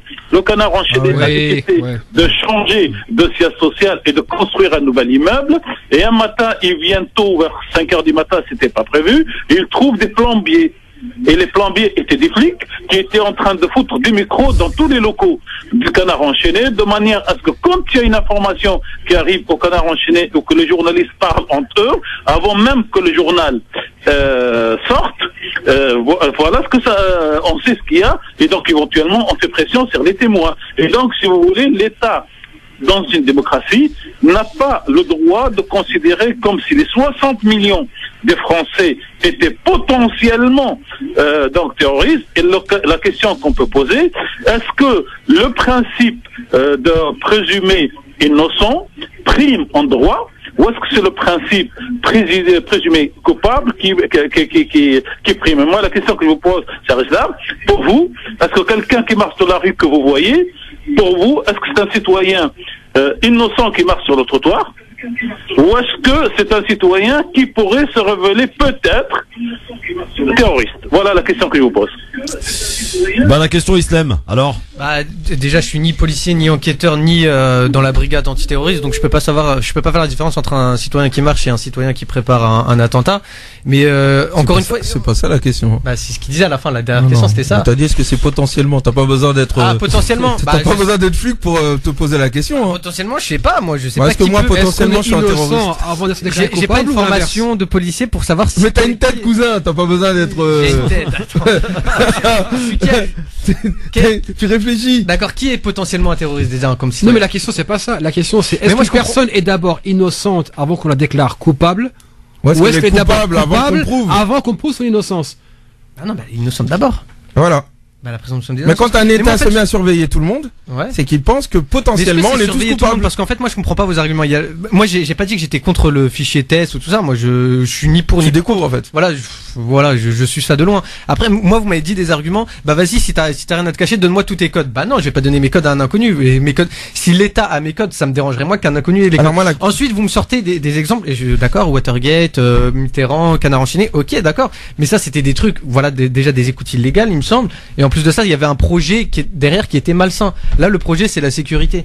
Donc c'est ce qu'on vend, ça. C'est ce qu'on vend. C'est ce qu'on vend. Ok, d'accord. Mais vous comprenez alors mon scepticisme quant à vos exemples, parce que vous me sortez des exemples où le projet est déjà mauvais. Là, le projet, c'est la sécurité. C'est regarde, ok, on va de toute façon quelqu'un. Encore une fois, je suis pas pour le. Non, moi je comprends bien, mais ta question elle est bonne, hein, comme tes interrogations sont bonnes. Après tout, on est censé faire confiance à l'État. On vote pour eux. Ils sont là pour nous protéger. Attends. C'est de quoi on est censé. Après, j'allais te poser aussi à toi la question. On est censé, j'ai dit. On est censé faire confiance. Donc toi, tu dis après tout qu'il y a des fonctionnaires surveillés par des règles qui s'imposent à eux. Et de toute façon, voilà, ils agissent pas n'importe comment. Voilà. Et accès à mes données. Ok. Cool. De toute façon, je sais qu'ils font ça dans le cadre de la loi. C'est ce que tu dis. Exactement. Très bien. Est-ce que nous, on peut faire confiance de prime abord à l'État? Est-ce qu'on pense que l'État est coupable de prime abord? Mais d'abord, l'État, c'est un ensemble d'individus. Ouais. C'est des êtres humains. C'est une institution aussi. Voilà, c'est une institution qui est gérée par des hommes et des femmes. Ouais. D'accord? Donc, pour moi, la relation avec l'État, elle est en train d'être inversée. Donc là, on a l'État qui vous dit, vous, citoyens, avez l'obligation d'être transparents et de ne rien cacher. Par contre, moi, l'État, je me réserve le droit d'agir en toute opacité, bien que nous ayons un système politique qui ne fait que promouvoir les plus corrompus parmi nous, où nous avons constamment des violations de la séparation des pouvoirs. Paul Bismuth, on sait quelque chose d'ailleurs. Pardon?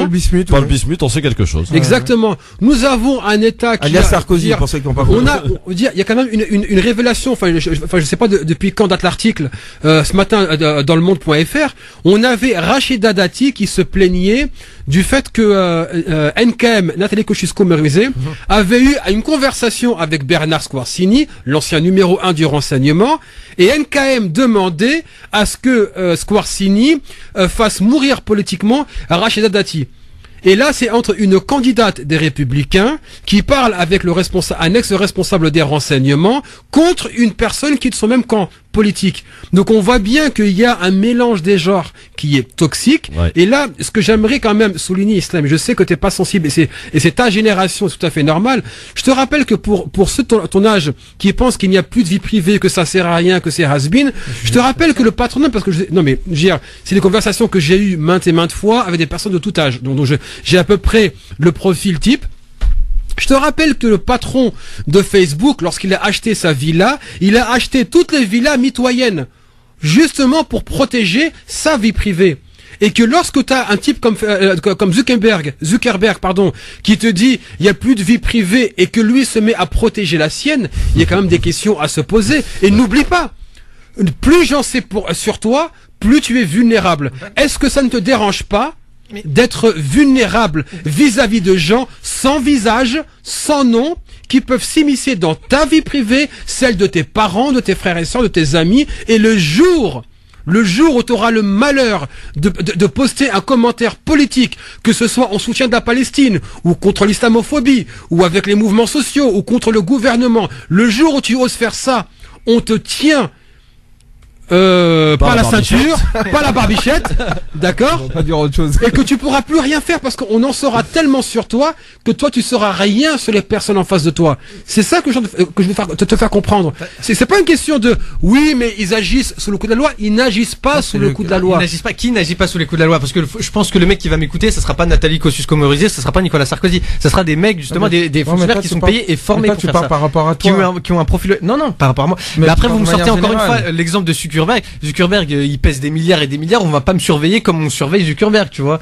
Donc t'as pas compris. Non, je comprends la métaphore. Tu le fais exprès. Non, je te dis, il y en a un qui a carrément acheté toutes les villas mitoyennes à la sienne. Il avait plus de vie privée. Mais pour protéger sa vie, toi tu me dis. Après il y a une différence entre les États-Unis et la France. Excuse-moi, moi on est relativement dans un pays de droit, voilà. L'état de. C'est pour ça qu'il y a des Samba Traoré qui se font tuer. Non. Mais t'es sérieux? L'état de droit. D'accord, mais on n'est pas là. T'étais encore sous état d'urgence. Je sais. Qu'on a perquisitionné 3600 familles. Je sais aussi. Qu'on a tabassé des pères de famille sans preuve. Je sais, mais moi. On a assigné. Vas-y, ça sert à rien de parler, là. Non, mais quoi, ça sert à rien de parler? Si, il faut parler. Moi, c'est juste que je comprends pas en quoi c'est super dangereux parce que vous me sortez des exemples, encore une fois, vous me parlez de politiciens qui ont dit, ouais, on va faire mourir Rachida Dati. Ok. Mais c'est pas Nathalie. Politiquement, je précise. D'accord, mais c'est pas Nathalie Kosciusko. De toute façon, je vais pas être dans la politique, mais c'est pas Nathalie Kosciusko-Morizet qui va m'écouter. Non, mais moi un simple conseil, Islam. Maintenant, t'as un compte public Facebook, t'as près de 50 000 followers. Prends conscience que t'es une personne publique et que t'as une vie privée à protéger. C'est tout ce que je te dis. Je suis d'accord avec vous. Bon, on accueille Mohamed, si vous permettez. Mohamed, bonsoir. Oui, bonjour. Bonsoir Mohamed. Bonsoir.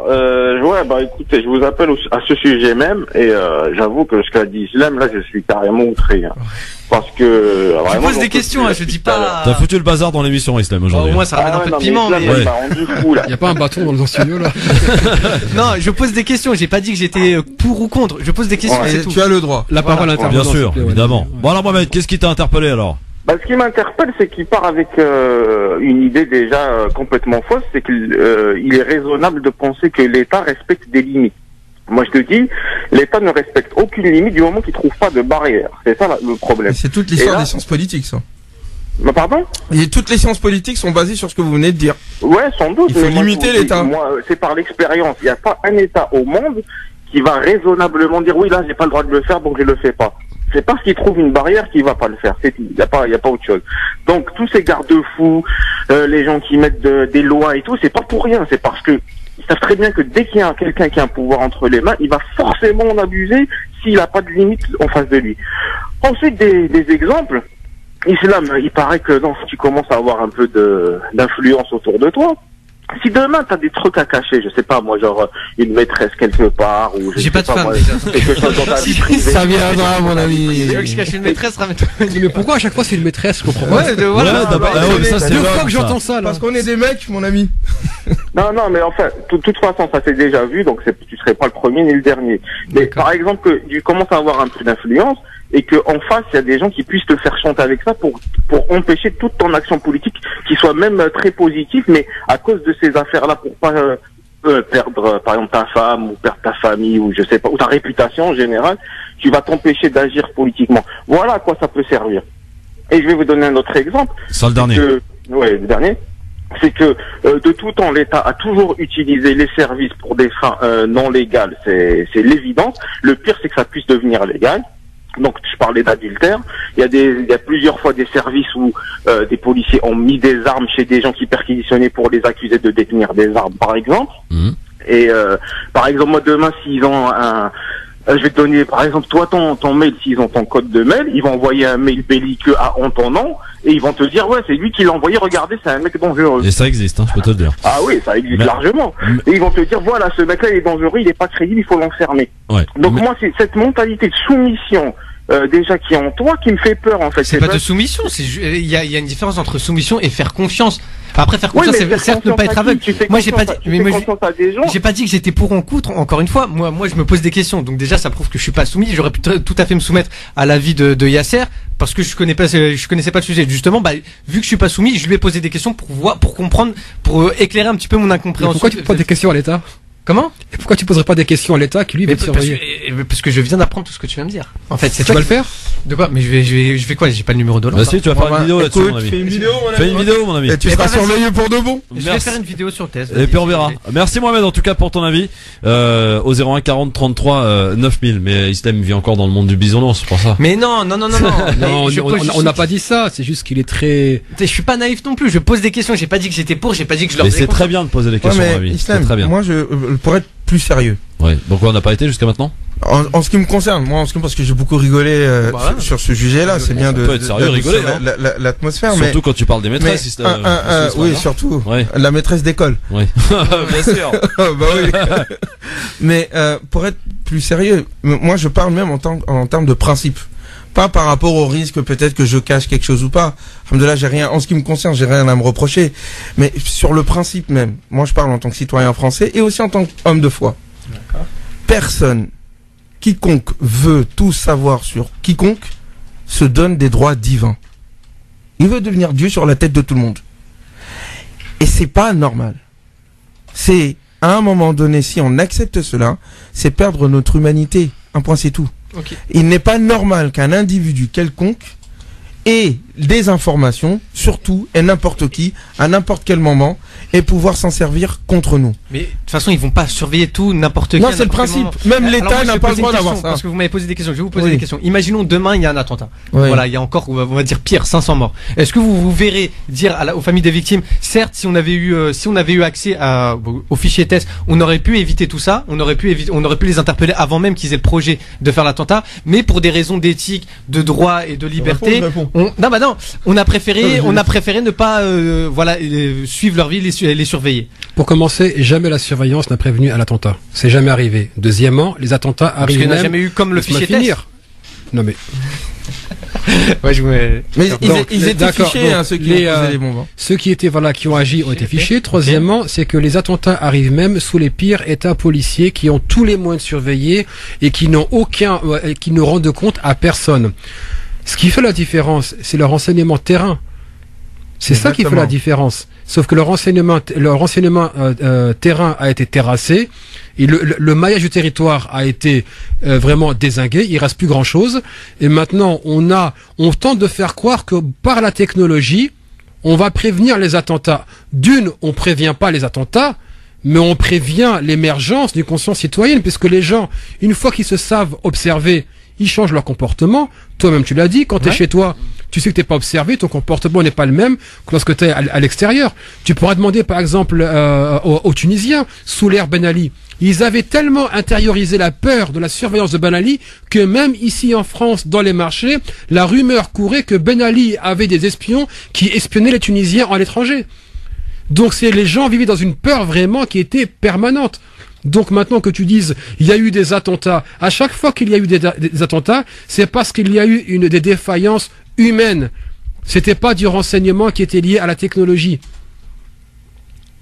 Continue ou pas? Et le pire dans tout ça, c'est qu'un certain nombre de ces individus qui ont posé des bombes étaient fichés, ont été suivis et étaient plus ou moins surveillés. Le cas, par exemple, du Bataclan, il y a eu une défaillance énormissime. Parce qu'il y a eu déjà des menaces qui existaient sur le Bataclan depuis belle lurette. Et des questions sont posées. Pourquoi est-ce que l'État n'a pas agi en conséquence et surveillé le lieu qui était menacé? Ce qui n'a pas été fait. Mais ils n'ont pas dit clairement qu'ils allaient menacer le... Enfin, non, ça a été dit. Ils ont attrapé des gens. Ils ont dit, écoutez, Al-Qaïda voudrait attaquer un endroit où il y a un concert.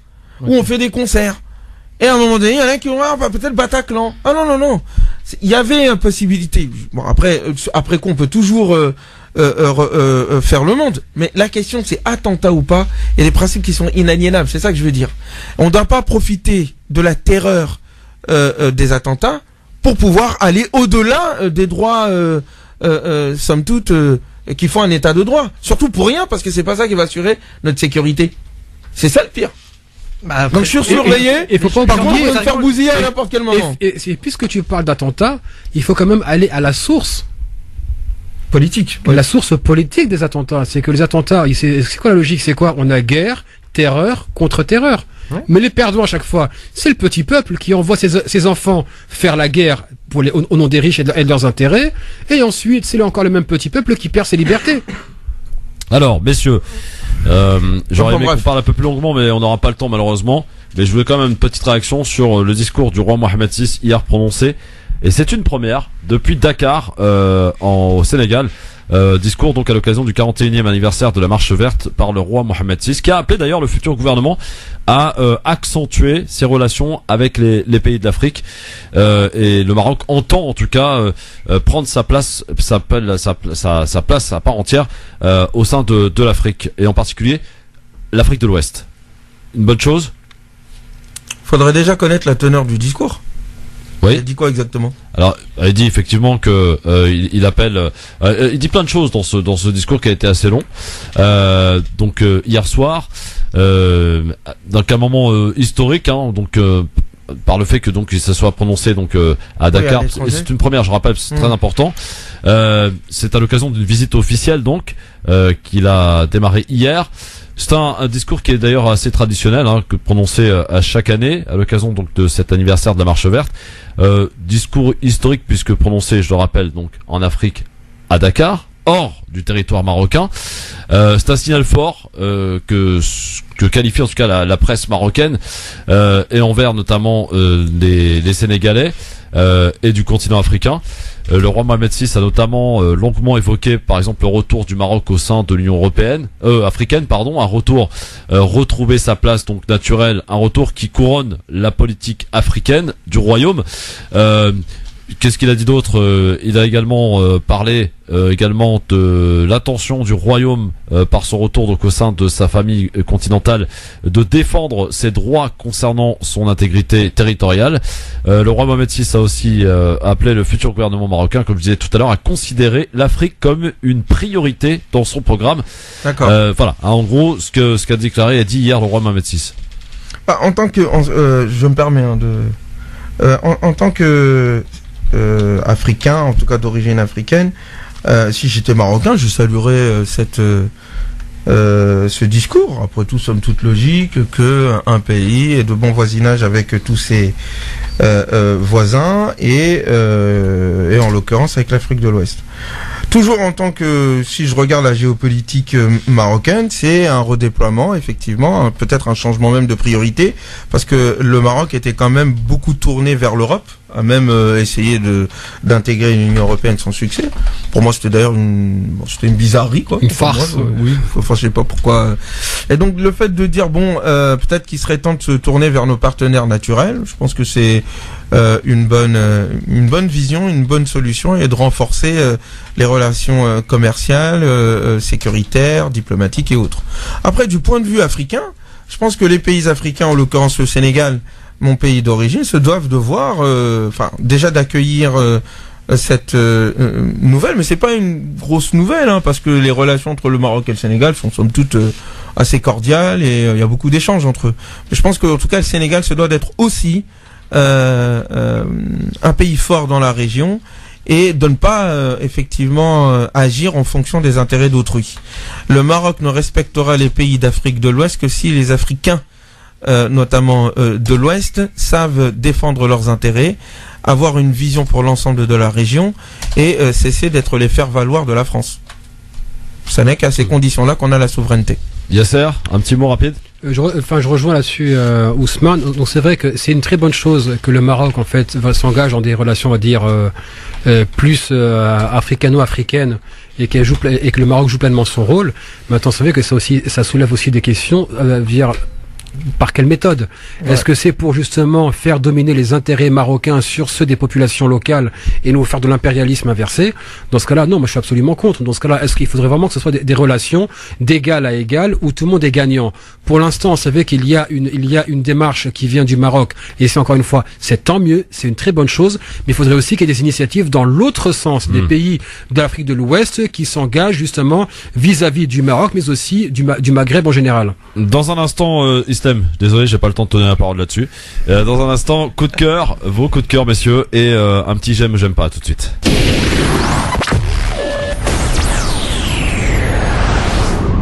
France Maghreb 2, France Maghreb 2.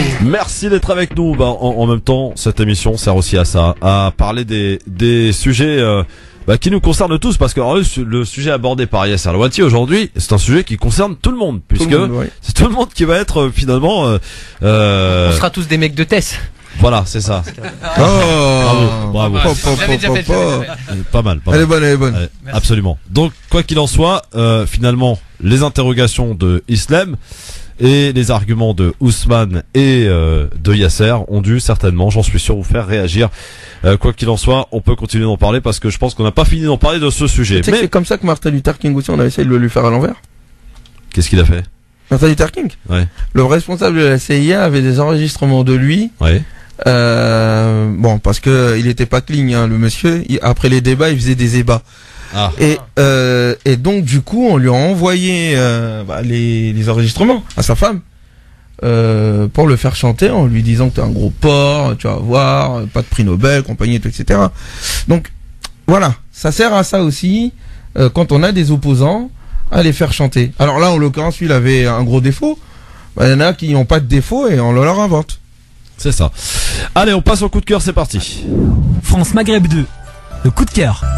Allez, on va commencer par qui? Tiens, on va commencer par Islam. Allez, Islam, c'est à toi. Moi, je voudrais juste parler d'une petite vidéo qui tourne, mais pas trop non plus, mais qui tourne un petit peu en ce moment sur Facebook. C'est un jeune Argenteuil qui s'appelle Malek, qui était présent sur la dalle d'Argenteuil face à Alain Juppé. Et en fait, voilà, je voulais juste saluer un petit peu son courage, parce que c'est vrai qu'il s'est pas démonté face au du PS là, le petit gars là. Ouais, je me rappelle, j'ai vu ça à la télé. Ouais. Et ouais, bon, après, peu importe par quel parti, auquel parti il appartient. Ouais, voilà. C'était pas une insulte par le PS. Non, du tout. Justement, j'allais le dire. Et non, moi j'ai apprécié justement son courage, et c'était très vaillant de sa part de se dresser face à Juppé et de lui poser plein de questions, parce que c'est vrai que Juppé était censé venir pour rencontrer les habitants, et au final il a rencontré que des journalistes qui viennent de Paris en plus, qui viennent pas d'Argenteuil. Et en plus de ça, après derrière il y a un autre jeune, voilà, aussi un rebeu et tout, qui est venu parler. Et pour lui dire oui, non, Juppé est venu pour ça, pour essayer de le contredire et un petit peu l'humilier. Et il s'est avéré que le jeune qui est venu pour l'humilier était un mec qui travaillait au cabinet de Georges Motron qui est un proche d'Alain Juppé. Et le gars heureusement que le gars était au courant, le jeune Malek était au courant de ça. Il a dit ok, mais pour votre information, ce gars-là travaille au cabinet de Monsieur Motron, quoi. Et au final, il y avait une sorte de conférence, et le jeune s'est vu, ils disent non, vas-y, t'es bienvenu, tu pourras venir assister à la conférence et tout. Et au final, il a été refusé par la sécurité. Et je fais un gros check, quoi. Ok. Alors, Yasser. Écoute, c'est excellent ce qu'il vient de dire. Non, mais ton coup de cœur en fait. Non, mon coup de cœur, c'est concernant le collectif La Chapelle Debout qui vient en aide permanente, et je salue leur courage, leur travail pour ce qu'ils font auprès des réfugiés et des migrants. Donc, je ne sais pas si tout le monde est au courant, mais il y a aussi une répression non seulement des réfugiés et des migrants, mais il y a aussi une répression de ceux qui leur viennent en aide. Oui. Donc, il y a un camarade qui s'appelle Oussam qui a été tabassé par la police et qui se retrouve lui-même jugé. Donc bien sûr c'est facile maintenant, outrage à agent, on fait dire ce qu'on veut à n'importe qui. Donc là il y a un appel au rassemblement ce mercredi de 9h à 14h, place du Châtelet à Paris, pour soutenir tous nos amis qui passent au tribunal de grande instance et défendent leur droit de manifester. Donc il faut pas oublier que on est en plein état d'urgence, que pendant qu'on tolère les manifestations des policiers armés et cagoulés, on est en train d'interdire les manifestations de celles et ceux qui veulent seulement manifester pour rester dans un pays de droit et encore avec un minimum de liberté. Donc, rassemblement mercredi de 9h à 14h, place du Châtelet à Paris. Ousmane, tu viendras. Mon coup de cœur ou... Oui, coup de cœur, oui, on y va. Hein. Moi, mon coup de cœur, il n'est pas très important en tant que tel. En fait, je voulais parler de François Hollande et du fait qu'il a avoué qu'il a autorisé des attentats ciblés. Mais c'est pas un coup de cœur, ça. Mais ça me... C'est un coup de cœur envers son honnêteté, quoi. Ouais, oui, envers... Oh, merci. Merci de me sauver, en fait. C'est un coup de cœur envers son honnêteté et sa stupidité. Une stupidité qui nous permet quand même de dire la chose suivante. On ne peut pas lutter sérieusement contre le terrorisme d'associations de malfaiteurs si les États eux-mêmes font le même type de terrorisme dans d'autres territoires. Ça n'est pas possible à un moment donné, déjà de balancer ce secret d'État à deux journalistes. Je trouve ça honteux, des choses qui se disent pas. Mais quel secret? C'est qu'il a vraiment autorisé les attentats. Ah, il l'a fait. C'est plus des attentats. Lui, il dit des attaques ciblées. Mais tout dépend de quel point de vue il faut lire le livre, parce que c'est vrai que ce livre a été bien instrumentalisé par la presse et ils ont sorti en fait 2-3 phrases de leur contexte, mais mais ça il l'a fait. Oui, certes. Et d'ailleurs, il y a un certain Lelouch là qui demande la destitution du président de la République au Parlement parce qu'il aurait révélé des secrets d'État, quoi. Mais au-delà de la France, parce que Barack Obama aussi a été le champion du monde des bombardements par des drones. C'est-à-dire, on attaque des gens. Alors, parce qu'on considère qu'ils nuisent à la sécurité de notre pays ou autre chose, c'est une chose, mais au nom de quoi est-ce qu'on dispose de la vie de certains, qu'on les tue, et quand on les tue d'ailleurs, il y a aussi des dommages collatéraux, et qu'on s'attende à ce que ces gens-là nous envoient des fleurs. Je veux dire, dans quel monde on est? Et d'où le refus des États-Unis et d'un certain nombre de pays de définir ce qu'est le terrorisme. Parce que si on définit le terrorisme, on y met aussi le terrorisme d'État. Et on questionne les origines du terrorisme. Ça ne justifie pas le terrorisme, mais dire que le terrorisme que nous subissons est la conséquence du désordre mondial dans lequel nous nous trouvons, dans lequel il y a des pays qui disposent de la vie et de la mort de certains, je trouve ça extrêmement grave. Et qu'on puisse en parler comme ça à deux journalistes avec cette légèreté, ça en dit long. Donc voilà, c'est pas un coup de cœur parce qu'au fond... Ah bah non, ils ont pas besoin de fichiers là-bas. Hein. Là-bas, on te cible. Ouais. Mais je trouve ça dommage parce que au fond, c'est 2 poids 2 mesures. On n'a aucun respect pour la vie humaine. On a de respect pour la vie de ceux qui nous concernent et qui nous ressemblent, qui ont la même couleur de peau que nous. Mais ceux qui sont en dehors de nos frontières ou qui n'ont pas la même couleur de peau, on n'en a rien à faire de leur vie. Des gens se font tuer en plein milieu d'un mariage, c'est parce que tout simplement on a estimé qu'il y avait peut-être un terroriste, quelqu'un qu'on considère être un terroriste, caché là-bas. Et toute la famille meurt. Voilà. Donc je profite de cela, je trouve ça dommage. C'est pas un coup de cœur parce que je voulais parler d'une dame très gentille qui avait fait une déclaration l'année dernière suite aux attentats en disant qu'il fallait pas aller dans le sens de la guerre civile et que les musulmans et l'islam n'avaient rien à voir avec ces attentats. Je voulais la saluer, elle s'appelle Daniel, j'ai oublié le nom de famille. Daniel, je sais plus. Et je voulais la remercier. Donc le contraste entre cette dame-là qui montre la grandeur d'un pays comme la France et sa culture, et ces dirigeants stupides qui foutent la merde dans le monde. Alors juste en un mot et pour finir, messieurs, demain c'est les élections aux États-Unis, élections importantes quand même. Votre pronostic, Yasser? Franchement, je suis toujours partagé. Bon, apparemment, il y a Clinton qui a repris sa légère avance. Mais bon, pour moi, franchement, c'est entre l'un et l'autre, il n'y a aucune différence. Vraiment, il y a rien qui change. Par contre, vous avez suivi quand même cette affaire du FBI finalement qui renonce à l'enquête. Qu'est-ce que je t'avais dit qui renonce, et de toute façon, Trump qui gagne ou pas, il a pas fini la partie. Donc de toute façon, même s'il perd, on va encore l'entendre pendant très longtemps. Donc là-dessus, ça serait oublier la teigne que c'est. Mais en même temps, Hillary Clinton. Hillary ou Trump alors? Hillary ou Trump? Moi, je pense qu'Hillary devrait l'emporter normalement, mais ce qui ne garantit rien de bon pour personne, ni aux États-Unis ni ici. Alors si c'est Hillary, visiblement, il faut s'attendre à 4 ans si elle est élue une fois et 8 ans si elle est élue 2 fois. De guerre. Exactement, c'est de l'interventionnisme pur et dur. Il ne faut pas oublier que tu parlais de drone. Hillary Clinton faisait tuer les gens par drone avec son BlackBerry, à cliquer, envoie et c'est bon quoi. Et une personne à l'autre bout du monde où sa famille se faisait tuer. Et voilà qui on a affaire. Et pour Hillary Clinton, une bonne élection, c'est une élection truquée. Comme elle l'a dit justement, elle s'était même excusée. Elle a dit dommage qu'on n'ait pas truqué les élections palestiniennes. Quoi? Elle l'a dit. Ah ça j'ai pas entendu par contre. Ouais. Ah oui bon. Ousmane, Hillary ou Trump? J'en suis hilar. Oh le jeu de mots. Mais qu'est-ce que vous voulez dire? Bon, il y a certains ont entendu mon débat avec Asselineau. Donc au passage on m'a dit que j'étais virulent envers lui. Et, agressif. Agressif. Bah vous avez encore rien vu. Ça c'est pas de l'agressivité. C'est que quand à un moment donné on pose des questions à un homme politique, s'il est pas capable de répondre et qu'il perd son calme jusqu'à me faire signe qu'il va me tordre le cou, parce que c'est ça que les gens voyaient pas. Le mec il fait signe genre je vais me tordre le cou. C'est quoi cette affaire? Enfin bref. Mais je ferme cette parenthèse là. Il s'agit pas d'être agressif ou pas. Il s'agit à un moment donné de dire à nos hommes politiques d'être à la hauteur des enjeux. Et donc d'aller au bout de leur projet. Mais pour revenir, moi je pense que c'est Hillary qui gagnera. Mais comme je l'ai dit, c'est demander à choisir entre les ténèbres et la nuit. La nuit c'est plus poétique quoi. Islam. Mais c'est quand même noir. Islam. Ouais, je pense aussi que ça sera Hillary. Enfin, parce que Trump a été trop, peut-être justement virulent sur certains propos. Il a été trop odieux même. Voilà exactement. Donc et ça, je pense que ça a signé son arrêt de mort. Donc de manière, après, moi, j'ai pas d'avis sur les deux. Moi. Réponse mercredi matin, si tout va bien. Si tout va bien, parce qu'on se souvient en 2001, je crois. 2000. En 2000 avec George Bush et... Ça va durer longtemps cette affaire. Vous vous rappelez. Merci à tous. Yasser Wati, Ousmane Timera, Islam Seili. À bientôt. Merci. Bonne soirée. 18h04, super en retard, mais bon, c'est pour la bonne cause, que voulez-vous. Le rappel de l'actualité avant de retrouver Amar dans un instant pour l'éphéméride. Marine Garel. Bonsoir Marine. Qui continue contre Daesh en Irak et en Syrie. Il se poursuit donc en Irak. Les forces irakiennes ont repris ce matin la dernière localité importante au sud de Mossoul. Et puis en Syrie, l'offensive sur Raqqa a débuté ce week-end. 2 objectifs, donc à la fois, c'est un pari un peu risqué. C'est ce que dit en tout cas Alain Rodier, qui est un expert en sécurité internationale. On en parlera avec vous bien sûr de tous ces sujets, sans oublier le j'aime ou j'aime pas. Bienvenue tout le monde, c'est parti pour votre grand forum avec, n'oubliez pas, à 17h, Abir Ahmad. On va parler de ce qui se passe en Palestine. Les autorités palestiniennes donc qui tentent d'expulser des habitants d'un village à côté de Bethléem pour y installer une usine de ciment.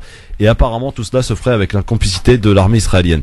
Incroyable, et pourtant c'est véridique. On en reparlera donc tout à l'heure à partir de 17h. Pour l'heure, c'est le zapping, c'est les meilleurs moments qu'il ne fallait pas rater évidemment. Le zapping, les meilleurs moments qu'il ne fallait pas rater à la télé, à la radio, sur internet. Et on commence le zapping par un témoignage bouleversant, celui d'une jeune fille âgée aujourd'hui de 16 ans qui a d'ailleurs sorti un livre sur le harcèlement à l'école dont elle a été victime pendant plus de 2 ans. Elle raconte, écoutez, c'est bouleversant. Presque depuis le premier jour, on a commencé à me faire des remarques. Et puis il y a eu la première insulte, sale castor. Parce que j'avais les dents en avant. Et ils me trouvaient laide. Je me suis défendue, je les ai insultés aussi. Je voulais pas me laisser faire. Mais ils ont été finalement plus forts. Oui, parce qu'après, c'était plus une personne, c'était 3 personnes, puis une classe entière. C'était 15 à 20 personnes qui me frappaient tous les jours. Dès que je faisais un geste, tout le monde m'insultait ou tout le monde faisait semblant de vomir. Ou je me prenais un coup. Ne serait-ce que, je sais pas, je n'osais même plus bouger un bras. Je ne levais plus la main en classe. Je parlais plus. Le moindre geste était un danger. La classe était réunie en un seul groupe. Et le seul moyen d'avoir des amis, c'était de me frapper en fait. Plus on me frappait, plus on était bien vu. Il n'y a pas d'humanité dans ton couple? Non, il y avait plus. J'étais pas un être humain à leurs yeux. J'étais juste une sale pute qu'il fallait frapper. On me disait pends-toi, suicide-toi. On me disait qu'à ma place, avec ma tête, ils seraient montés sur le toit du collège et ils se seraient jetés dans le vide. Et à un moment donné, t'as presque un passage à l'acte. À la fin de la 6e, oui, je suis allée sur mon balcon et j'ai voulu me jeter dans le vide. Qu'est-ce qui te retient? Les vacances d'été sont dans quelques semaines et je me suis dit que j'allais tenir. J'ai tout caché à ma famille. Pour moi, j'étais coupable. J'avais honte et je pouvais pas en parler. Coupable de quoi? Je me sentais coupable de ne pas pouvoir me défendre. Et en quelque sorte, je me suis dissociée. Et c'était comme si c'était plus moi qui étais frappée, en fait. J'ai vu un enfant dans la rue en train d'être frappé. Et je me suis vue en train d'être frappée, en fait. C'est de voir quelqu'un d'autre. Ça m'a fait d'un seul coup réaliser que c'était pas de ma faute, que personne méritait ça. Je suis allée parler à ma mère ensuite, un soir. Je lui ai dit, maman, j'ai été harcelée au collège. Et on est allé porter plainte. En écrivant, j'ai réussi à retrouver la vie. Et c'est en écrivant justement que j'ai pu donner un sens à ce qui m'est arrivé et qu'aujourd'hui j'aimerais dire à toutes les victimes de parler. Parce que personne ne doit se sentir coupable de ça, personne ne peut mériter ça, et il y a une vie après le harcèlement. Voilà pour ce témoignage bouleversant. On enchaîne dans ce zapping avec celle qui a été récompensée par le Goncourt la semaine dernière, la franco-marocaine Leïla Slimani. Très critique envers la législation marocaine. Écoutez. D'abord que la législation au Maroc est complètement moyenâgeuse, complètement déconnectée de la réalité, puisque au Maroc il y a quand même une espèce de dualité entre des normes qui sont complètement anciennes, qui interdisent les relations sexuelles hors mariage, qui interdisent l'homosexualité, qui pénalisent l'adultère, et des pratiques qui sont complètement à l'inverse de ces normes, puisqu'il ne faut pas être hypocrite. Tout le monde sait très bien que tous les Marocains ont une vie sexuelle hors du mariage, et c'est tout à fait normal qu'il existe des homosexuels, et on maintient cette espèce de dichotomie, on maintient ce fossé parce que ça arrange le système, ça arrange certains, que je pense que l'humiliation du citoyen au quotidien et le fait de le maintenir sous cette espèce de chape de plomb, elle favorise aussi un système politique qui est celui de la hogra qui est l'humiliation, l'indignité, l'abus de pouvoir, et je pense que voilà, qu'il est temps aussi que les citoyens prennent ça en main, se rebellent contre ça, que à mon avis ça n'a aucun rapport avec la religion, parce que vous pouvez parler avec beaucoup d'imams, beaucoup de théologiens extrêmement éclairés qui vous expliqueront que ça n'a aucun rapport. Et voilà, la question, c'est la question des droits de l'homme, la question des droits sexuels, de la dignité, et en particulier de la dignité du corps de la femme. Et voilà, imaginez une femme qui ne soit à personne, qui ne soit ni une sœur, ni une mère, ni une épouse, mais une femme, un individu à part entière. Libre. Voilà, libre. Jean-Luc Mélenchon, invité de l'émission de Karine Le Marchand sur M6 hier soir, qui nous parle de son père et qui commet une petite gaffe à propos de l'animatrice. Écoutez. Son avis comptait immensément pour moi. C'est unique, hein, Marilyn, quand même. Oui, c'est sûr. Tout le monde connaît ça. Vous avez une relation. Non, mon père, je l'ai pas connu. Ah, vous l'avez pas connu. C'est une boulette de Jean-Luc.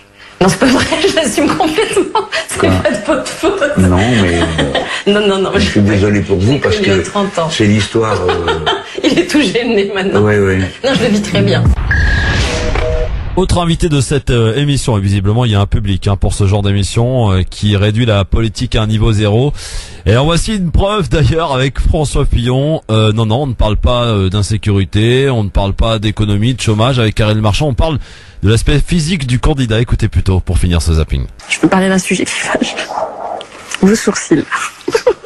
Qu'est-ce qu'ils ont des sourcils? Mais vos sourcils ont une vie autonome. Je me regarde pas. Oh, c'est pas vrai. Après tout ce que vous venez de me dire, vous me regardez pas? Je suis la seule à vous parler de vos sourcils au monde? Je parle pas tant que ça. Vous n'avez jamais pensé à vous épiler un peu? J'aime bien les choses naturelles. Voilà. Bon, on ne parlera pas de votre sous-de-bras, d'accord. Parmi les personnalités dont je m'inspire, oui, ça va vous faire marrer, hein. Il y en a plusieurs qui avaient la même caractéristique, n'est-ce pas? Qui? Georges Pompidou. Il est sans doute celui qui a fait le plus de choses pour le pays. Voilà, c'est un bel exemple. Sauf qu'à l'époque, les journalistes n'auraient jamais osé lui parler de ses sourcils. Non, ça c'est vrai. politique niveau zéro, on peut le dire, hein, avec cette émission, et pourtant ça cartonne. Bon, le pire c'est que les politiques répondent présent. Allez, dans un instant, recueillir peut-être vos avis sur ce zapping, Ousmane et Islam, vos avis tranchés, puis on parlera évidemment de ce discours prononcé par le roi Mohamed VI, un discours, et c'est pour la première fois d'ailleurs, qui a été prononcé à l'étranger.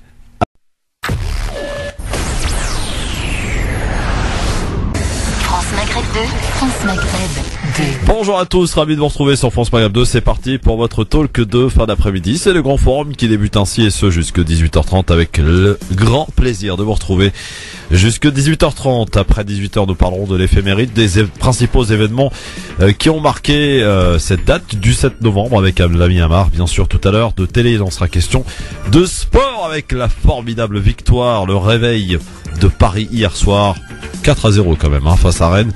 C'était un beau match et une belle soirée hier soir en tout cas. Et puis nous terminerons cette émission avec un coup de cœur musical, c'est Ferouz El Quds, justement ce qui nous emmène à vous parler de ce qui se passe en Palestine et personne n'en parle. Et pourtant les autorités palestiniennes, écoutez bien, les autorités palestiniennes ont tenté d'expulser des habitants d'un village à côté de Bethléem. Ça s'est passé la semaine dernière. Ils se comportent ainsi comme les autorités occupantes, les autorités israéliennes, pour y installer une usine de ciment. Et nous en parlerons tout à l'heure avec Abir Ahmad, qui est une grande militante évidemment et palestinienne d'ailleurs elle-même, pour nous faire part de ce qui s'est passé la semaine dernière. Et apparemment on parlerait d'un assaut qui donc a raté la semaine dernière et qui pourrait être retenté cette semaine. Donc on parlera de cette information très importante à 17h tout à l'heure. Elle sera notre invitée Abir Ahmad. Aujourd'hui, parmi ceux qui vont nous accompagner, les chroniqueurs, monsieur Ousmane Timera qui est avec nous. On le salue. Salut Ousmane. Salut, bonjour à tous. Comment tu vas Ousmane? Écoutez, je suis vivant. Ouais, bon, très bien. Alors, tu sais que j'ai reçu pas mal de, j'ai reçu la vie du cœur. J'ai reçu pas mal de courriers, mon ami Ousmane. Ah bon? Ah oui. De courriers par rapport à ta prestation avec Asselineau. Ah ouais? Ouais. On t'a trouvé extrêmement agressif. Ah bon? Oui. Tiens. Bon. C'est étrange, on en parlera sans doute. Ouais, absolument. Monsieur Islam Saïli, bonjour. Salut. Comment ça va? Ça va et toi? Ouais, bah écoute bien, bien, tranquille. Et puis on attend le troisième. Il est en bécane, j'espère qu'il est pas tombé. Bah oui, Yasser Louati, il est où Yasser Louati? Bon. On l'attend en tout cas, il devrait pas tarder à arriver. Les stars se font attendre. Ah oui, c'est ça. C'est pas gentil pour nous, mais c'est pas grave. J'ai dit c'est pas gentil pour nous, mais bon, c'est pas grave. Ça me dérange pas de pas être une star, hein, c'est bien. Ah ok, tu veux pas briller toi? Non. Ou dans le noir peut-être. Hein? Dans le noir, non? De toute façon, la lumière n'existe que dans le noir. Ouais. Pourquoi que non? J'ai rien dit du tout. Ça veut rien dire. Tu commences comme ça la semaine. Oui, je pars en cacahuète. Alors, dans l'actualité d'abord, avant de parler d'actualité, votre avis tranché, monsieur Timera? L'avis tranché. Alors, il y a un avis tranché sur ce qui se passe en Turquie en ce moment. Très bien. Pour une fois, je vais pas être tendre avec Erdogan. Ouais. Et voilà. Moi, ça sera sur un petit argenteuiller, un jeune argenteuiller qui s'appelle Malek. Malek, très bien. On verra ce qu'il fait donc tout à l'heure. Dans l'actualité aujourd'hui, on va parler, messieurs, tout d'abord revenir sur le discours du roi Mohamed VI hier à l'occasion du 41e anniversaire de la Marche Verte. Un discours royal du 6 novembre prononcé, et c'est une première d'ailleurs, depuis un pays étranger, depuis Dakar, où le roi Mohamed VI a entamé donc une visite officielle au Sénégal. Dans cette allocution, le souverain appelle notamment le futur gouvernement marocain à considérer l'Afrique comme une priorité dans son programme. Ça devrait vous interpeller, monsieur Timera. Parce que l'Afrique de l'Ouest, notamment. Il veut collaborer notamment avec... non, on est en France Maghreb 2, dirait l'autre.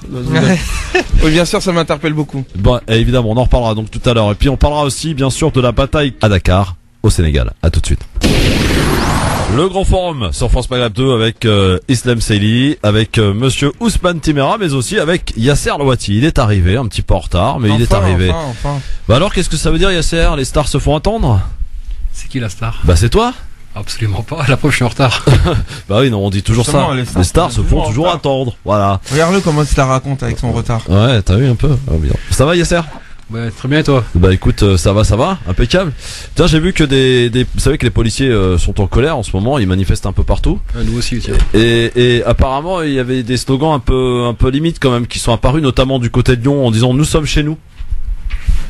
Des policiers qui crient nous sommes chez nous dans les rues. Mais est-ce qu'ils ont pas un de leurs leaders qui est un ancien policier encarté au Front National? Je sais pas, je pose la question. Si. Bon. En ce qui me concerne, en tout cas, la police, je voulais pas, à un moment donné, j'attendais de voir un peu comment les événements allaient se passer. Une bonne partie des membres de notre chère police sont très proches de l'extrême droite, voire sont encartés. Et cela en dit long, en tous les cas, sur leur rapport avec les quartiers populaires, avec un certain nombre de populations au sein de notre République. Moi, je questionne encore une fois cette bizarrerie où la police se met à manifester d'une part, et je pense que l'État se doit de faire attention quant à la manipulation possible par certains courants de notre police. Voilà, j'oserais parler d'infiltration, mais je n'irai pas jusque-là pour l'instant. Ils ont quand même voté à 52% Front National, donc je sais pas si infiltration, quoi. Pour d'autres choses, hein, parce que si on lit, si on prend en sérieux effectivement ce fait que une bonne partie ou la majorité de la police est du côté de l'extrême droite, comment est-ce que ces derniers gèrent l'actualité concernant l'islam et la sécurité? Je pose la question. Il y a beaucoup de questions, effectivement. Alors ça, c'est pas des informations qui sont officieuses. C'est le fait que les policiers, aient voté Front National. C'est dans des grands journaux que c'est apparu, Libération, et on a eu aussi cette info de la part de quelques personnes que j'ai autour de moi, par exemple, qui sont bien placées, qui ont eu de la part de la bouche de Bernard Cazeneuve en coulisses, effectivement, ce problème qui a été relayé d'une certaine inquiétude concernant Alors, certains parlent de vote, d'autres d'adhérence au Front National, ce qui est encore plus grave. Donc voilà, c'est un problème qu'il va falloir peut-être pas un jour poser sur la table et de façon concrète. Et comment ils gèrent les questions en lien avec le terrorisme? Ouais. Il n'y a qu'à voir ce qui s'est passé avec tout ce qui était état d'urgence, perquisition, assignation à résidence. On a vu le résultat. Ouais. Les perquisitions abusives, les mosquées saccagées, les familles humiliées, les personnes assignées à résidence pour rien. Donc voilà, donc le résultat il est là, quoi. Ouais. Islam, tu t'es déjà fait contrôler par la police? Ouais, mais ça s'est toujours bien passé, moi. Pas de problème? Non, jamais de problème, non. Bon, très bien. Alors, que voulais-je vous dire aussi? Oui, effectivement. Non, c'est vrai que Yasser, sur ton Twitter, là, tu relais beaucoup de trucs avec la police en ce moment. Hein. T'es à fond sur le dossier, là? Je suis à fond sur tous mes dossiers, donc en particulier celui-là. De toute façon, c'est mon travail, donc tout ce qui est islamophobie et politique sécuritaire. Donc oui, dès que ça touche à ça, je relais ou je commente. Ouais, effectivement. Alors, on a écouté le zapping que Yasser n'a pas écouté, messieurs. Il y a un truc qui a attiré votre attention, Ousmane et Islam? C'est notre prix Goncourt. Oui. Laïla Slimani, t'as entendu Yasser? Laïla Slimani, très critique envers les autorités marocaines. J'étais très content je la connais pas. Hein. Je me suis dit, je vais lire son livre, mais je pense qu'il faut quand même. C'est pas parce qu'on est un bon écrivain qu'on est un bon intellectuel. C'est-à-dire relier la liberté et les droits de l'homme à la sexualité, j'ai trouvé ça un peu étrange. Moi, je pensais que quand elle disait qu'il y avait des lois moyenâgeuses au Maroc, ouais. Effectivement, on peut avoir des critiques envers les lois en vigueur au Maroc ou dans d'autres pays, hein, notamment pour ce qui concerne les droits de la femme, le fait qu'on s'inspire d'une logique, en tout cas médiévale, quant à la mise en place des lois, c'est-à-dire le fiqh islamique d'avant, que l'on confond avec la charia. Et moi, je m'attendais à des choses autour, notamment des droits de participation au niveau politique, alors qu'il y a beaucoup de progrès qui se font dans ce sens-là au Maroc, des droits de la femme. Il y a aussi beaucoup de progrès qui se font dans ce sens-là au Maroc, et qu'elle parle du caractère moyenâgeux de la loi, avec le fait que cette loi interdit, par exemple, l'adultère et l'homosexualité. Ça n'a rien à voir avec le caractère moyenâgeux ou pas. On ne mesure pas la modernité ou en tout cas l'humanité d'une loi à l'aune de sa permissivité. Donc j'ai trouvé ça assez étrange, mais qui dit permissivité dit forcément que j'ai un point de vue. Et le point de vue pour moi, c'est effectivement avoir des affiches avec une pomme croquée invitant les uns et les autres à tromper leurs maris et leurs épouses. Je suis pas fan de ça. Moi, j'appelle pas ça de l'ouverture. ni de la modernité. Elle n'a pas appelé ça de l'ouverture non plus, hein, il me semble. Moi, j'ai trouvé, pour le coup, je suis plutôt d'accord avec elle parce qu'elle dénonce une certaine hypocrisie. Au Maroc, on nous dit oui, ça et ça, c'est interdit parce que nous sommes un pays musulman. Mais par contre, ils n'ont pas hésité à jeter des poissons dans une benne à ordures, tandis que je suis pas sûr que le gaspillage de nourriture dans l'islam soit très. À dénoncer une certaine hypocrisie. Pour le coup, tu même peux pas mettre le même niveau. Attendez. Gaspiller du poisson, ce qui est pas bien. Hein. Ouais, mais tu peux pas mettre ça au même niveau que le fait de dire que par principe un pays dise par exemple que l'adultère est interdite, quand bien même il y a des gens qui pratiquent l'adultère, on est tous des êtres humains. Moi le premier, je suis tous les jours en train de faire ce qui va à l'encontre de mes convictions. Mais ça ne veut pas dire à un moment donné que cela veut dire que c'est hypocrite. Un peu. Pourquoi? Dire derrière, ouais, nous on fait ça pour montrer qu'on est un vrai pays musulman, que nous voilà, on n'a pas oublié notre religion, et derrière pour des questions un peu de commerce, de licence et tout ça, jeter du poisson.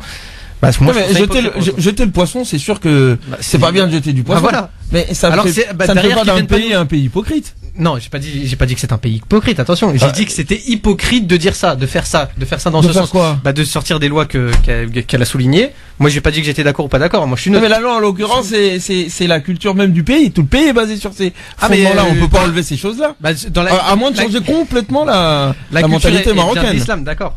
Oui. D'accord. Mais dans l'islam aussi, le gaspillage alimentaire, c'est pas très Mais je suis d'accord. Voilà. Alors dans ce cas-là, qu'ils arrêtent avec leur hypocrisie à dire des lois. Non, mais ça c'est notre religion. Alors dans ce cas-là, non, dites que vous avez des lois par votre culture plutôt. Parce qu'eux ils confondent le culte et la culture, je pense.